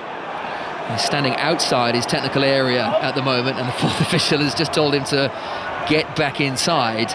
Didn't tell him with any great force, to be honest, so Fabian Hertzler has completely ignored him. But he's watching Brighton build again. Van Dijk's sensible header, and the former Brighton midfielder Alexis McAllister enjoyed a good spell with Brighton. 112 appearances, 20 goals across 4 seasons before making a move to Liverpool. Konate is fouled just inside his own half, and Liverpool, who lead this game by 1-0, will have this free kick, and we have 35 minutes to play, and the temperature continues to drop, and I don't have a thermometer, but I know it's getting colder because Paul Robinson's put his hat on. And that's always a telltale sign. It certainly is. I think the wind's just starting to blow in across the Sir Kenny Dalglish stand on the far side. We're quite exposed up here. Gakpo, lovely ball. Salah on this near side. Even better touch. Szoboszlai! That is a wonderful Liverpool goal to give them daylight in this FA Cup 4th round tie. A thing of beauty. Gakpo's ball, Salah's touch, Szoboszlai's finish. Bang, bang, bang from halfway line to the top corner. Liverpool 2, Brighton 0. Brilliant, swift passing move, interchanging, direct. Once again, it's that man, Szoboszlai. 2 games in a row here at Anfield in front of the Kop. Slightly different finish this time. It's a really good passing move. It starts midway through the Liverpool defensive half. Ball inside from Gakpo, right across the field to Mo Salah. It's a super touch from Mo Salah, it really is. Can't overemphasise what a quality touch that is with Mo Salah's right foot. Just touches it into the path of Szoboszlai, into the 18-yard box. The big Hungarian doesn't break stride. Half laces, half side foot, past Jason Steele before he can move, really. The Brighton goalkeeper gets a dive off, but he's got no chance. I tell you what a season he's having, Dominic Szoboszlai. Double figures for him now, goal number 10. He's scoring all sorts of goals, and that is a brilliant Liverpool goal. 3 touches from halfway line. Salah's little ball and Szoboszlai's finish. Definitely one to catch on Match of the Day tonight. 10:55 with Alex Scott, Shay Given and Ellen White. It's a brilliant Liverpool goal, and now they're oozing confidence. Wirtz on the right-hand side of the box. Here's Salah, lays it off. McAllister, right foot shot wide via a deflection, and it will be out for a Liverpool corner, and they sense they can kill the game here and now. By the way, forget about what's just happened. What a touch that was from Mo Salah for the goal. I mean, it's a superb crossfield ball. Cody Gakpo, I think it was. Mo Salah just drops off his fullback, and with the outside of his right boot, he just drops it into the path of Dominic Szoboszlai. Perfectly weighted. What a touch that was. And another assist for Mo Salah. He's over this corner in front of the Kop, who enjoyed that finish from Szoboszlai. Smashing it into the top corner. A goal of real quality. Salah over this corner, looping into the front post and wide. Steele was worried for a moment. It drops out of play into the side netting. Brighton goal kick, and they have work to do. Liverpool 2, Brighton 0. The alley-alleys and the swinging of the scarves have started around an Anfield. Listen to the atmosphere now. The confidence is coming back into this place, you can feel it. There was question marks over Arne Slot's job. There's been question marks the way that the team's been playing this season, the results. Recent performances suggest that things will be going quiet, especially if they can see this out today and get themselves in Monday night's draw. Yeah, and the FA Cup may well now be one of the main priorities. Still, of course, in the Champions League, they'll find out their opponents in a couple of weeks' time. Reaching the last 16 with minimal fuss, Liverpool. The Premier League, as we know, has not gone to plan, but just signs, as Paul has mentioned there. They would be just 2 defeats in 19 in all competitions. They've won plenty of those as well, and they are enjoying their evening so far. There is still time for Brighton. We are not yet halfway through the second half, 58 minutes played, but you just sense the timing of that goal more than anything has tipped this Liverpool's way, given Brighton had started the second half well and they had chances to equalise. Just taken the wind out their sails, hasn't it? Came out in the second half, they knew that they had to start on the front foot. They had one really good opportunity. Lewis Dunk from the set play, good ball in from Gross. But since then, Brighton really haven't created. Liverpool have taken the opportunity. As you say, was it 2-3 passes from inside their own half? Really is a fantastic goal from Liverpool. Yeah, it's if you were to say, how do you get from the halfway line to the top corner in 3 touches? That's what you do. The long ball, the touch and the finish. It is... Well, 3 different disciplines, but all executed brilliantly. 6 weeks ago, it had taken Liverpool 63 passes to get that far up the pitch, the way that they were playing, and that's the change in their style, what they do, rather than the possession base, which he likes, the manager, and at certain times we do see that, but there are certain times in the game where they do that, and they go bang, bang, bang, and they hurt you, and that was a perfect example of it. Karu Mitoma and Yakuba Minte are about to come on for Brighton. Fabian Hürzeler now having to act with his side 2 goals down, and we've played exactly an hour on 5 Live and BBC Sounds. Liverpool 2 to the good. Jones in the first half. Szoboszlai, his 10th of the season, back in the team after serving his suspension after that now infamous red card he got here against Manchester City. A crazy end to that game in the Premier League. 5 goals now in his last 8. He is, as Paul says, in brilliant form, and he's over this free kick for Liverpool, left hand side. with his right foot, bends it in, should be dealt with, but Salah's at the back post. First shot blocked, second shot wide, and a long way wide as well. Just a little off balance as he struck that, and it remains Liverpool 2, Brighton 0. It was a really good piece of defending. I think it was Lewis Dunk at the far post, just looking down from a high position here. He's bent double. I think it was a painful block for the Brighton skipper. Another good set piece from Liverpool. Good delivery from Szoboszlai, ended up at the feet of Mo Salah at the far post. Looked like he was going to get a good clean connection with his left foot, but Lewis Dunk arrived. He had other ideas. Good block from the Brighton skipper. These Brighton changes are not going to be made just yet, despite there being an opportunity to make them with this Brighton goal kick. Steal downfield. Third member of the team, Jorginho Ruter, has joined the party, so there will be a triple change for Brighton. Ruter, Minte and Mitoma. And what you would say, Paul, 3 of the more established first team players for Brighton. I know they've been chopping and changing recently, but they're not bad players to bring off the bench in this situation. No, obviously, look, they've got to do something now, haven't they? I mean, 2-0 down, we're ticking towards 28 minutes of the game left. They're going to have to do something. They're going to have to do something quickly. Treble change at this stage of the game. You'd almost say it was the last roll of the dice for him, if you like. So Harry Howell came across to this near side, but yes, he was taken off in the end. So Howell, Baleba, and one more, Diego Gomez. So Gomez is off, Baleba is off, and Howell is off, and on Ruter, Mitoma and Minte, and that is more or less like for like all across the pitch. So Hinshelwood and Gross will hold, so Hinshelwood maybe has dropped back a little bit to allow Mitoma and Ruter to play further forward, and Kostulas still on the field playing up front on his own, and we see what impact, if any, the Brighton changes have. Yeah, they'll almost try and play with 3 at the top with Minter, Ruter and Kostulas. They'll try and press, and they'll try and leave those 3 higher up the field, cause Liverpool problems. But again, that will leave them exposed to quick. I mean, you can almost call Liverpool's goal a counter-attacking goal, can't you? The way that they exposed Brighton and how quick that they did it. Here is Gakpo with the yellow boots, give and go with Szoboszlai. Gakpo continues cross-country from left to right. He's got Salah in his long sleeves. Fine ball into the box. Jones to Szoboszlai on the edge. Is there an end product? Szoboszlai tiptoeing his way through. Brighton half clear. McAllister calmly back to Kirkes. Another half chance that for Liverpool. Wirtz always looking to get on the ball. The diminutive German runs out of room on that occasion and out of play for a Liverpool throw. They look threatening now every time they come forward, Liverpool. And Brighton look like that team we spoke about that are lacking in confidence, that are struggling for wins with the manager under pressure.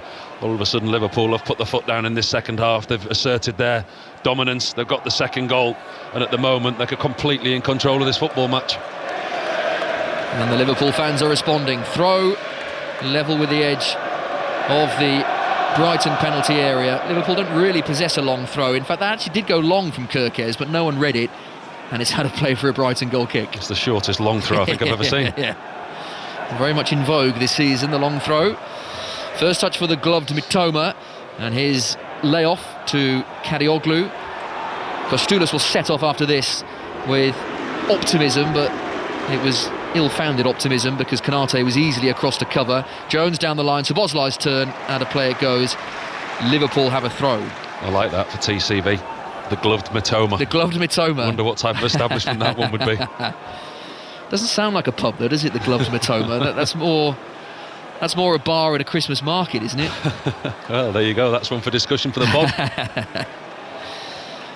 Yes, the latest Commentators View podcast available now on BBC Sounds, where they did discuss at length actually views from commentary positions, and here is a good one actually at Anfield. You can't see much now because it's dark, but from this vantage point you can just about make out the taller buildings of Liverpool city centre to our right. We can see the southern extremity of the city over the roof, and we can still see the cars driving up and down, the lights twinkling. It's cold up here, but you do get a very good view. It's a great vantage point, isn't it? Very high up. I like the higher ones where you can see and you look down and you can see the formations. Did Brentford Newcastle at Newcastle the other day. We had a decent commentary point there, and you can see the way that Brentford were coached, and it's nice to watch a team from a bird's eye view, and you can see the way that the team moves as a whole rather than individuals as well.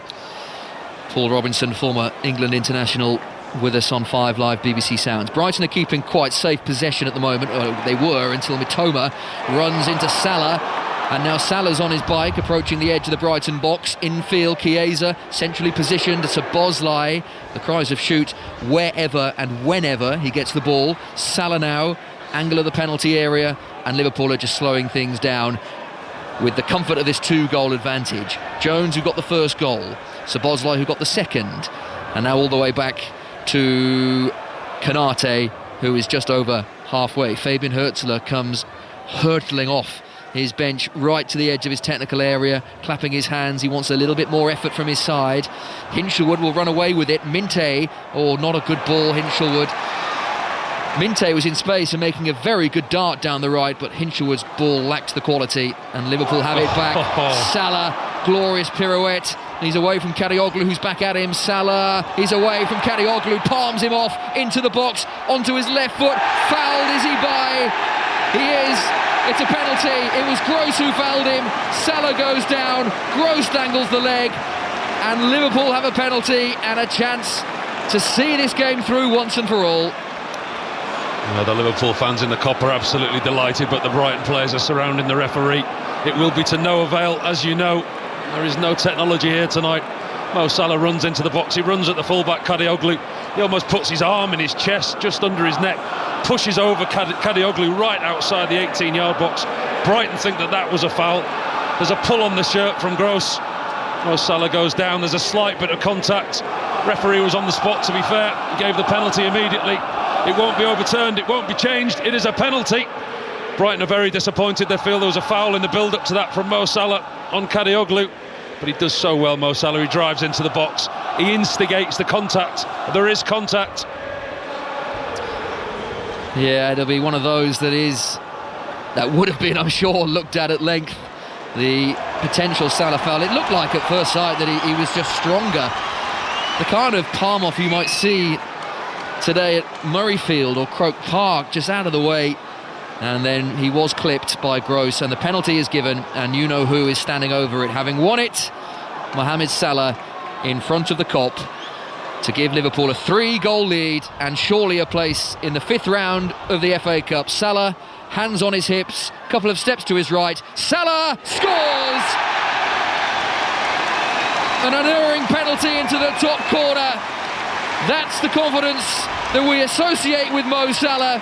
We've not always seen it this season, but he has assisted and now he's scored with that penalty into the top corner, and that is Liverpool surely through to the 5th round of the FA Cup.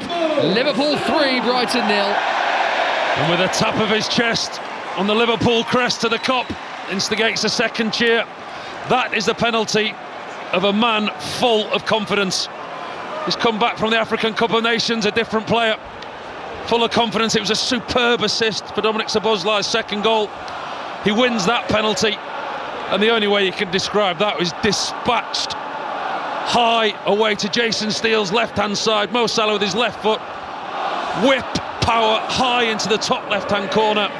A penalty of someone high in confidence. And a confident Mo Salah is a very dangerous weapon for Liverpool. And Brighton now looking at 0-3 and still with a long way to go. Jan-Paul van Hecke was yellow carded in all of that, and I can only assume it was for protesting, because he wasn't involved in the giving of the penalty, or at least the fouling, so it must have been a word out of turn. Yeah, this is done now for Brighton. I mean, Liverpool have been so dominant since they've come out for this second half. We've still got 20 minutes to go, and it's looking like it's going to be damage limitation for Brighton. I mean, you can't see any way whatsoever back into this game for them. No, they do have a throw deep inside Liverpool territory that is headed back across goal. Gross looked to try and turn it goalwards. There's a flag up on that far side, so offside. Liverpool free kick, and with this 3-0 scoreline, an opportunity for Arne Slot to look at his bench and bring some of the players that haven't been getting too much game time. And Joe Gomez is going to come on to play the final 20 minutes, and you wonder if potentially Dominic Szoboszlai's game is over. Liverpool do have a little break now. There's no midweek game for Liverpool. Forest away is their next Premier League outing, and then West Ham at home, Wolves away, Spurs at home. There will be the Champions League last 16 against one of Juventus, Atletico, Galatasaray or Club Brugge. And it's Florian Wirtz who is coming off to be replaced by Joe Gomez. and he gets a good ovation from those that have watched him inside Anfield. No goal, no assist today, but again, glimpses that he is beginning to settle in this Liverpool team. Yeah, and Liverpool fans in Arne Slot, we're absolutely delighted to welcome back Joe Gomez, with Dominic Szoboszlai suspended for the game at Sunderland, to have a makeshift right back in Endo. I know that they miss him now, but Joe Gomez coming back from injury. Whether that was pre-planned or not to give him the last 20 minutes, Florian Wirtz gets a well-earned rest. And just for the record, Joe Gomez hasn't come on as a number 10. He's dropped in at right back, and Curtis Jones has gone into the number 10 role. I'm sure he'd love to play number 10, Joe Gomez. He's got one of the more remarkable records. This is his 299th senior appearance, no goals, and that's quite impressive. Jan-Paul van Hecke is coming off, so recently booked, but that'll be that for Jan-Paul van Hecke, and French defender Olivier Buscagli is coming on to play the final 20 minutes for Brighton. So Buscagli and Gomez are both on. Two players that might have hoped to have had starts in the FA Cup, but Arne Slot before the game wrestling with what to do, wanting to rest players, but also clearly wanting to progress in a competition that now is very important given their Premier League travails. Same for Brighton as well, but they will not, unless something miraculous happens, they will not be progressing any further than the fourth round. And this is the seventh FA Cup meeting between the teams, 3 victories apiece, and Brighton won the most recent in 2023 when Karim Mitoma scored very late at the Amex to knock out the then holders. But it was looking like 4-3 Liverpool in that particular head-to-head record, and it'll be they in the fifth round. And Brighton, who, Paul, have some huge games coming up. Brentford away, Forest at home looks absolutely huge, Arsenal at home, Sunderland away. And there will be Brighton fans, I'm sure, looking down the table and thinking, well, Forest have changed managers, Spurs have changed managers, whether or not you count Spurs in the relegation fight. Won't take much of a revival from those two and Forest to potentially bring Brighton into trouble. They're at a really key point of their season, Brighton. The 14th, 7 points above the bottom 3 and 8 points behind Brentford in 7th. Which way do they look? It's up to them. Minte, ball into the box, too far ahead of Ruter and into the hands of Alisson. And it's in their own hands as to which way they look. As you said, next an away trip at Brentford. That's going to be a really tricky fixture. The home fixture against Nottingham Forest looks very, very pivotal at the moment, doesn't it? Does. Changing the manager as well. And actually a team that started really well here tonight, they've ended up with a team that look like they're devoid of confidence, and it's going to be damage limitations. There doesn't seem to be any way back whatsoever in this game for them, although here they come. Kostoulas with space, Mitoma's racing in front of him, Kostoulas onto his right foot, 25 yards out, Ruter, space, shoots into Van Dijk.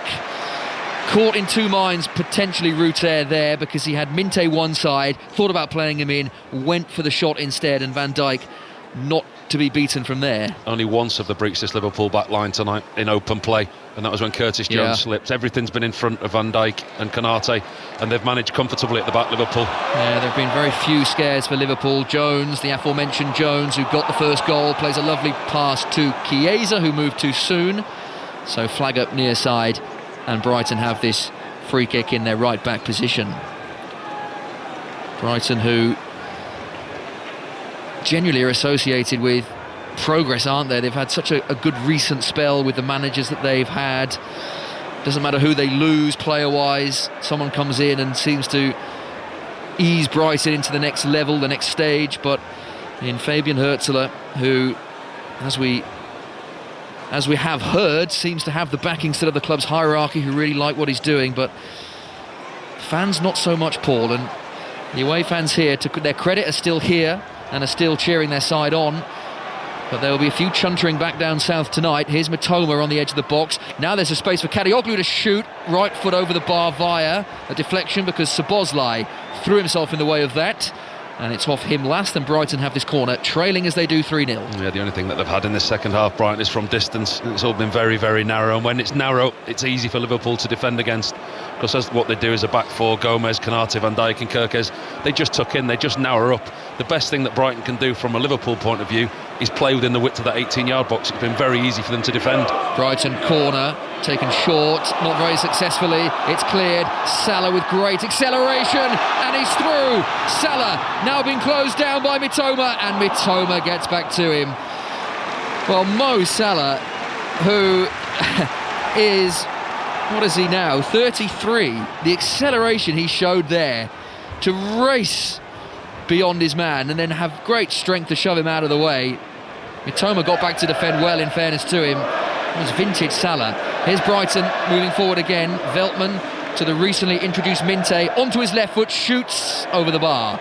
Tried the trademark Salah actually, in on his left foot, but that's harmless enough. Liverpool goal kick, and they lead 3-0. Yeah, more good news for Brighton. Arne Slot's ready and Hugo Ekitike down beneath us.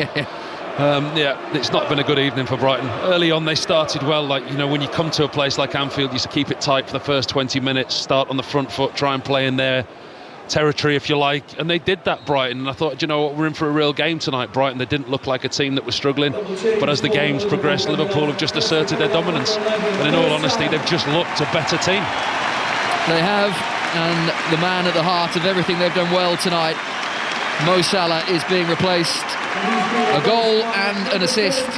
It was an excellent assist for Szoboszlai, and the penalty that he won, and he scored into the top corner, so he gets a rest. Liverpool's top scorer Hugo Ekitike is on, and the exciting youngster Rio Ungamoa, the 17-year-old, is on for his 14th appearance of the season. Another who might have thought he was in for a chance of a start, but he gets a good 15 minutes or so. Rio Ungamoa, who shot to prominence this season with that dramatic late winner against Newcastle in the Premier League, making him Liverpool's youngest ever goal scorer when he was just 16, and he's on that far side, the left, with Chiesa, the other man, to go off.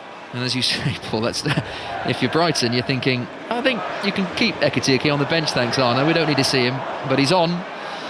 Brighton, though, inside the Liverpool box. It's with Kostulas, and now Hinchelwood, intricate pass through, maybe should have gone for goal. Minte closed down on the edge, Jones fouled by Hinchelwood. Free kick to Liverpool, and Brighton have just looked devoid of ideas in that area of the pitch. As the game's gone on, they've looked more devoid of ideas, and it looks like the confidence has sapped out of them. That's what happens. Listen, I've played in teams that when you're struggling, you're losing games and you're devoid of confidence.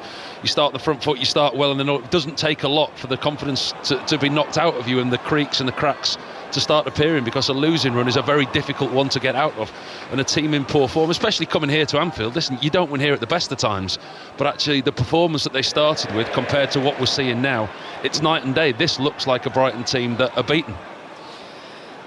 Yeah, it'll be just 2 wins in their last 15 matches now. 6 away league matches without a win. This not in the league, but it'll be another defeat on the road. They were better against Villa, no question, in that 1-0 defeat. They defended well, and I'm sure Fabian Hürzeler will look and think, well, how's my luck? A very late own goal from Hinchelwood. They did have chances to equalise and to win it before that. Second season for Hürzeler, 8th place finish last season, but he is looking very disconsolate, and he is sitting in his technical area with his jacket pulled up over his mouth, watching on, and probably now just waiting for the full-time whistle, which is still 12 minutes away. Liverpool 3, Brighton 0. Liverpool in this second half taking the game away from Brighton with that excellent Szoboszlai goal, and then the Salah penalty, and that after Brighton had half chances to equalise.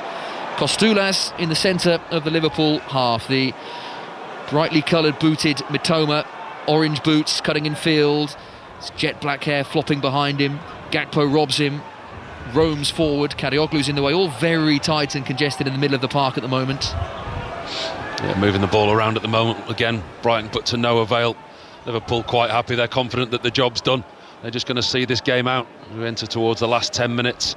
Really has been a good dominant performance from Liverpool. They've been effective when they've needed to be effective tonight. Scored some really lovely goals.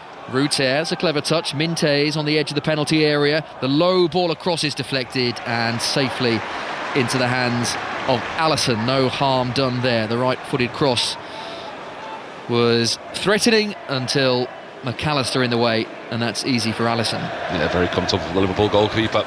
Made that one really good save just before half-time, didn't he? And the almost half cross-comes shot header from Lewis Dunk in the second half. Yep. But other than that, the Liverpool goalkeeper from a Brighton point of view has been very much underemployed. Gakpo, that's a lovely turn to spin away from his man, and now he's racing over halfway. Liverpool have 4 forward here against the 4 of Brighton. Gakpo through the legs. Is this Ungamoa's moment? Yes, it is, but he's denied by the flag. Oh, in front of the cop. It's the kind of thing you dream of. He finished it really well. but the flag denies him. He'll be kicking himself as well because he's looking all the way across the line. And do you know what? He's not offside. I think there's a Brighton defender on this near side. That is a very close call. A very close call. He's very unlucky, the youngster. Ryangomoe, his first touch is brilliant. Gets it out of his feet. He opens his body up. Curls it with the inside of his right foot, inside the bottom left-hand corner of Jason Steele's left post.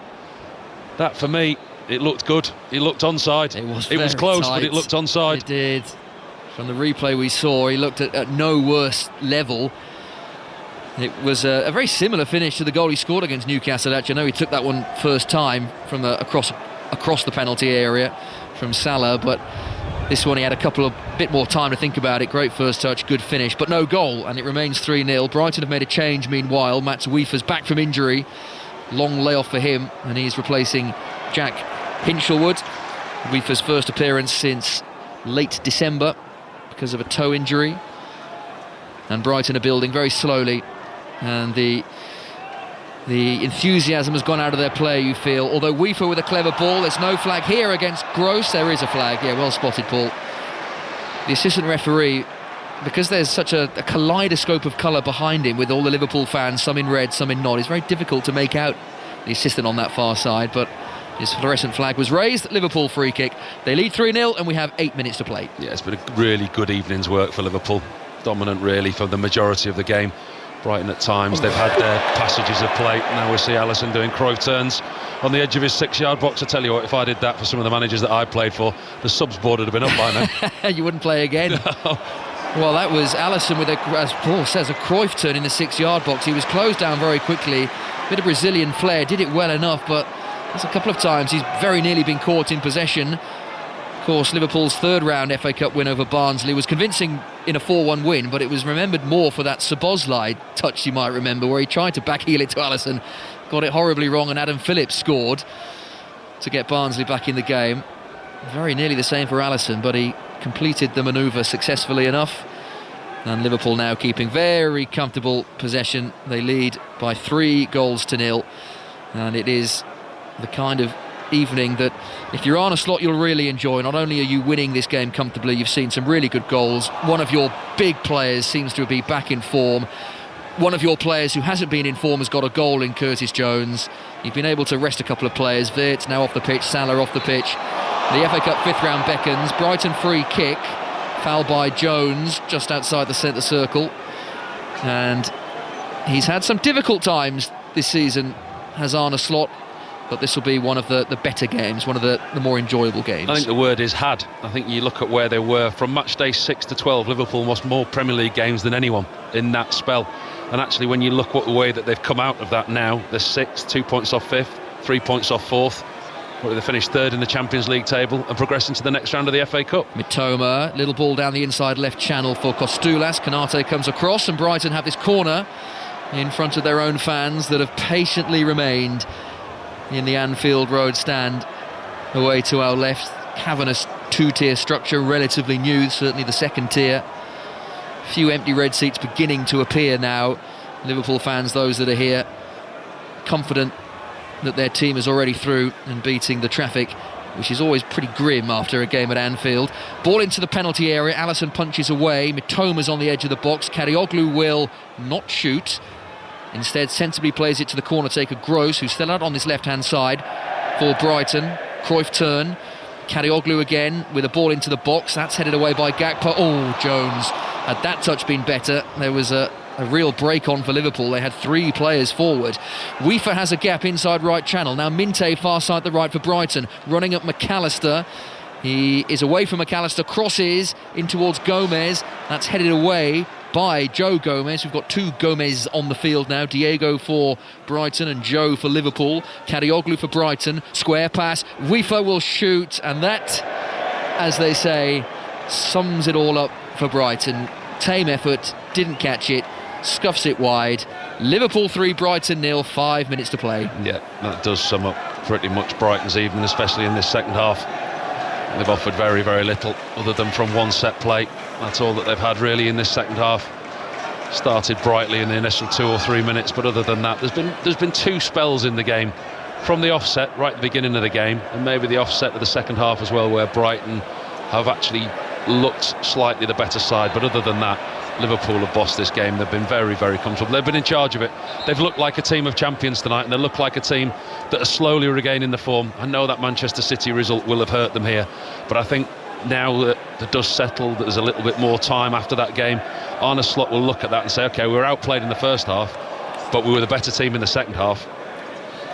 Yeah, there's no doubt about that, and they've scored some excellent goals in the process. And they're on the attack again. Jones to Ngamoa, a rise in expectation levels when the 17-year-old gets the ball, offloads to Jones on the edge of the box. Kirkes is joining in, but Ngamoa got there in front of Jones, and Brighton might break here. Weefer forward on the right-hand side, but it's a laboured trot forward because Brighton had so many players behind the ball.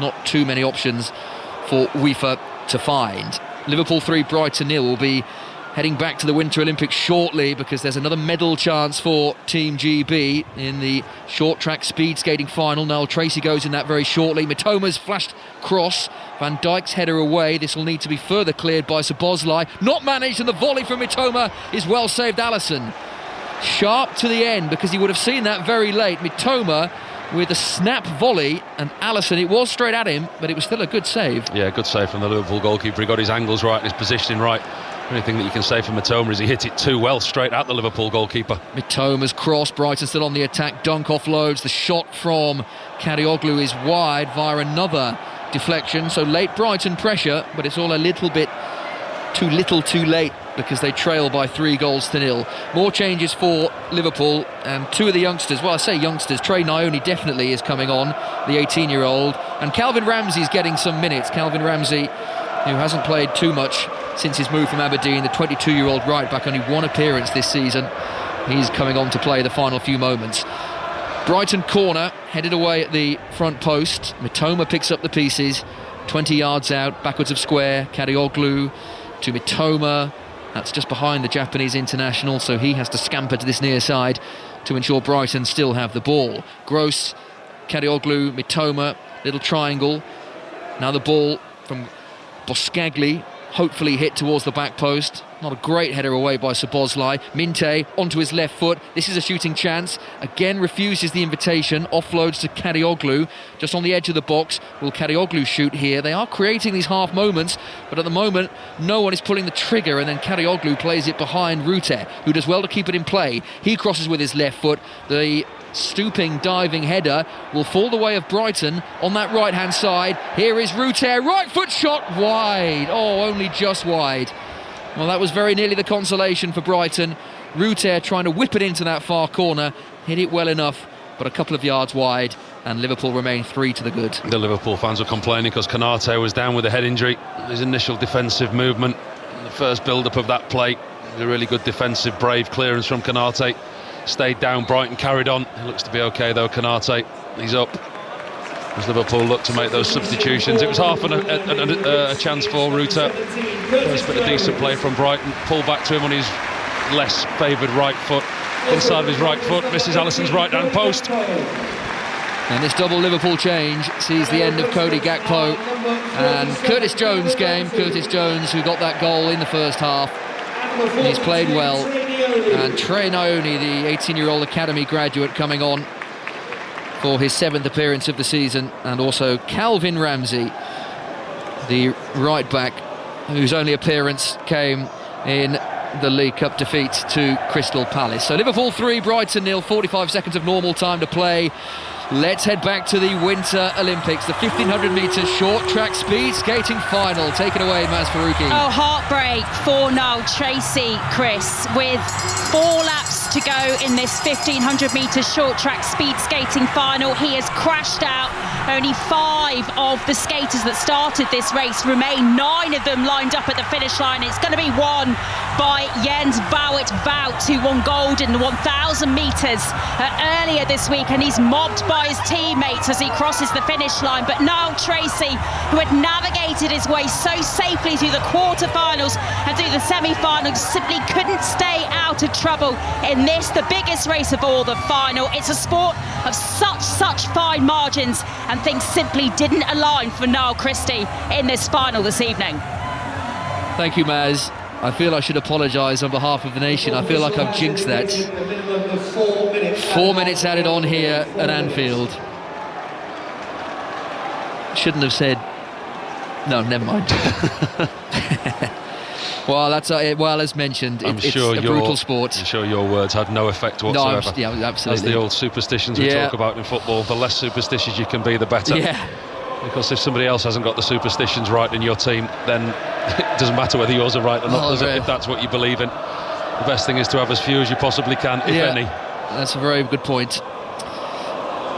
So 3-0 Liverpool. We are into 4 minutes of added on time. There's no doubt now that they are heading into the 5th round of the FA Cup. Draw is on Monday night. They've been heading into the 5th round of the FA Cup since that second goal went in. They have. It's been a very, very dominant performance from Liverpool this evening. The supporters will certainly leave Anfield happy tonight. It was a really good away performance last time out against Sunderland. Good performance in the second half against Manchester City, and that's continued tonight. And what potentially could have been a difficult game. You can tell by Arne Slot's team selection that it's a game that he wanted to win, and they've certainly not let him down this evening. Ekitike with the bright blonde hair, getting his first involvement in the game. Finds McAllister 25 yards out, central position. The little ball in from Ramsey's not a bad one to the back post. It'll come all the way through to Ungamoa, who controls nicely. Now sets off to try and find some space inside the box. Give and go with Ekitike. He's around from 2, but his progress stopped by Veltman. And Rutte will get away from Ungamoa, who clearly fouls him. That should be a free kick, and is. And Brighton have this free kick in the right back position, and they are 2 minutes away from being put out of their misery. I have to say, I'm impressed by the Brighton fans that are left, Paul, because normally at this stage, if your team's 3-0 down, there's barely anyone left, but looking across, they're all still there, mainly. And your mate the Seagull's still there. He is. Look at him, he's still there, braving it. I mean, he's kept that Seagull's head on the whole game, hasn't he? He has. But as you say, Brighton's a long way. It's a long way to come at this time on a Saturday night. You've got to give them a lot of credit, because they're singing, they're supporting their team right to the end. Yeah, they are, clapping their hands. The fans, the Brighton fans, you can hear at the moment, actually. Final knockings of this game on 5 Live and BBC Sounds. More live commentaries tomorrow. Good games as well. Birmingham Leeds at midday. It's a 11:30 start for 5 Live Sport. There'll be some old atmosphere at St Andrews, with Birmingham going well under their new owners. Grimsby Wolves has a really good feel at Blundell Park with Wolves, and we know their problems this season. Grimsby already have Cup pedigree this season, having knocked out Manchester United in the League Cup.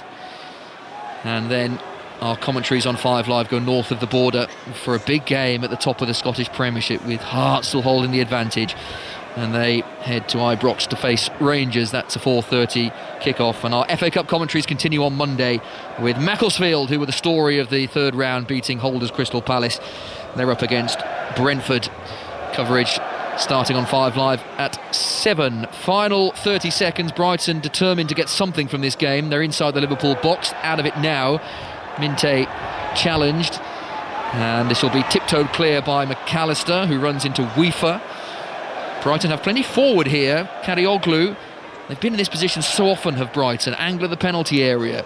Their passes being olayed by, I assume, the Brighton fans. Kirk's touch out of play. It'll be a corner, and the final act of this game, with Liverpool leading 3-0, will be a Brighton corner. Yeah, it will be, and it will be the final act of this game. Looking at the big stadium clock over to our right, 57 seconds, 2 seconds of the game remaining. As soon as this corner's taken, the last knockings of this game will either be a Liverpool clearance or a Brighton goal.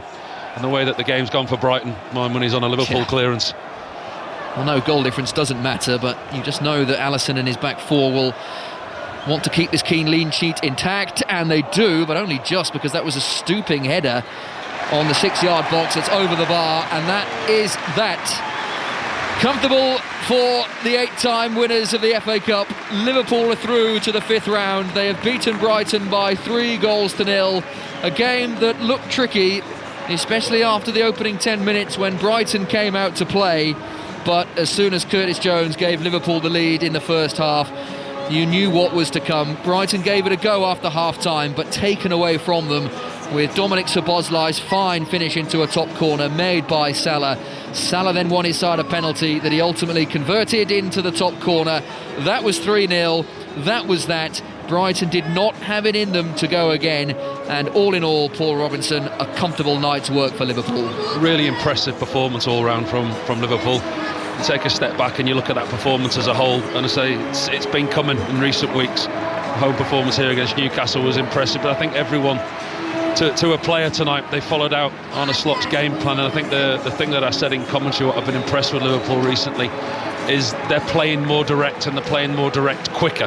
Not necessarily long balls, but quicker passes, breaking the lines, rather than keeping possession. The wide players turning inside and passing back through the midfield. And death by 1,000 passes. We're actually now, their second goal was superb. It was back to front within 3 passes and in the back of the net. But it wasn't long balls, it was direct passes, it was breaking the lines, it was cutting through, it was cutting teams open. And the front 4 players, regardless of who's playing, Ekitike came off the bench tonight and Gamoa came off the bench. The understanding seems to be growing. Salah, he's certainly looking like the player that he was towards the end of last season since he's come back from AFCON. Tonight's performance has definitely been his best since he's come back.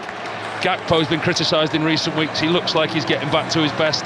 Chiesa, to be fair, it was his opportunity tonight. He was probably one of the only ones that had a quiet night. I think it was just an indecision as to who plays as the out-and-out 9, whether it was Gakpo, Wirtz or Chiesa. But the forward players, and Ekitike coming off the bench, they look to be finding themselves in this league. I know it's the FA Cup tonight, and it does become a priority for Liverpool. But now we've got the Champions League that kicks in. So, a season that was 3 or 4 weeks ago, maybe all doom and gloom for Liverpool. Actually 6th in the Premier League, 2 points off 5th, 3 points off 4th, through to the 5th round of the FA Cup with a draw on Monday night. 3rd in the Champions League table, with that to start again in a few weeks. There's maybe some optimism to look towards the end of the season for Liverpool. The Champions League place through the league, I think, is a must for them. It's looking like we're going to get the 5th place this season, so that's well within their grasp. And performances like that tonight will go a long way to aiding that. And where do Brighton go from here? We know the run in the Premier League has not been great. The FA Cup might have been, as Fabian Hürzeler actually has often said, he'd love to be the first manager to lead Brighton to a major trophy. And if Brighton had been maybe better placed in the Premier League, it's a competition you think they go for. But given their predicament in the Premier League, this sort of performance wouldn't have done much to ease the Brighton fans' concerns, and they clearly have some huge Premier League games ahead. Obviously that's of utmost importance to Brighton, is to stay in the Premier League. You look at where they are. I said in commentary, they're currently 14th in the Premier League, and you look where they are, they're at a real turning point of the season. Do they look up or do they look down? They're only 8 points behind Brentford, which with a lot of points to play for, that gap is closable. But they're actually only 7 points above the bottom 3. And the coming fixtures that they've got, they actually go to Brentford next. They're at home to Nottingham Forest and at home to Arsenal. Listen, for me, I don't think they're in relegation trouble, because you look at the other teams in and around them. But 2 or 3 results, as we've seen at both the top and the bottom of this Premier League season this year, it can change so fast. One team loses 2, the other team wins 2. 6 points, you've got to rely on somebody else to lose those 6 points for you to gain them. But actually, there's a long way of this season to go, and I think Brighton have still got their fate in their own hands. For me, they've got too much quality at the club, and the way that they've got the players in there. I think the manager's got the confidence of the board. They went out on a limb to hire him, the youngest manager in the Premier League. I think Paul Barber and his staff at the club, they like the manager and they want him to succeed, and they'll give him every possible opportunity to do that. I just think they're in a really sticky patch at the moment. There was very disgruntled Brighton supporters after the Crystal Palace defeat at home last time. 2 1-0 defeats following the 1-1 draw at home against Everton off the back of a defeat at Fulham. Results aren't good. Performances not great either. Maybe slightly improving, but I think today they were just beaten by a better side, in all honesty. And a final word on Liverpool. The goals in particular, Kirkez to Jones for the first fine ball, deft finish. The pick clearly, the second goal, Gakpo's ball on halfway, the Salah cushion touch and the Szoboszlai finish. Just a reminder, as you said in commentary, we know Liverpool fans sometimes have been a little perturbed at the pace of Liverpool attacks being too slow. That was just brutally good. 3 touches from halfway line to top corner. And it was a real change. It was an obvious change. You can see the style that they've played, and we've criticised them over the season for the wide players just coming inside and keeping the ball for keeping the ball's sake. Whereas that goal, it was superb. It really was. 3 passes, the touch from Mo Salah, the goals that they scored tonight, Mo Salah getting his penalty and the way he dispatched the penalty. I think they're a team, in all honesty, that are hit in form maybe just at the right time. I mean, if you look back before the Newcastle game, they put 6 past Qarabag here. They're scoring a lot of goals. The Manchester City defeat is their only blip in recent times, if you like. But actually, with hindsight and time now, you can take a lot from that performance. They've gone to Sunderland, the only unbeaten side at the time. They've won at Sunderland. They've had a performance again tonight. I think he's in a good place at the moment, Arne Slot. I saw him here after the Manchester City game. I went and sat in on his press conference, and he went through a list of decisions that had gone against him in both Manchester City games. And I sat there with John Murray and I just thought, what was that all about? I wonder why did he feel the need to do that? Because his team actually played well in the second half. And there was another example of that today, but that was for a whole 90 minutes. They dominated a team. Granted, Brighton are not in the best form at the moment, but Liverpool were very dominant tonight, and there only looked to be one winner. Really good performance from Liverpool this evening. And you can see the highlights tonight, BBC One and the iPlayer, 5-11 with Alex Scott, Shay Given and Ellen White. And actually, I notice, Paul Robinson, tomorrow's match of the day is with Jason Mohammed, Leon Osman and you. No rest for the wicked. No rest for the wicked. Tonight, I've enjoyed your company, and it's been a convincing win for Liverpool, and they will be through to the 5th round of the FA Cup. More live commentaries tomorrow. 11:30, 5 Live Sport on air with Birmingham City against Leeds at St Andrews. That's a midday kickoff, followed by Grimsby against Wolves, and then to Scotland, a huge game in the Scottish Premiership at 4:30. Hearts, the leaders, away to Rangers. So do make sure you're with us tomorrow with another smorgasbord of live sport with the Six Nations, the Winter Olympics and all the rest of it, which you can keep across on BBC Television and here on 5 Live. From Anfield, thank you for your company. Stephen Nolan next here on 5 Live, and that follows at 10 o'clock, the latest news with Stuart Clarkson.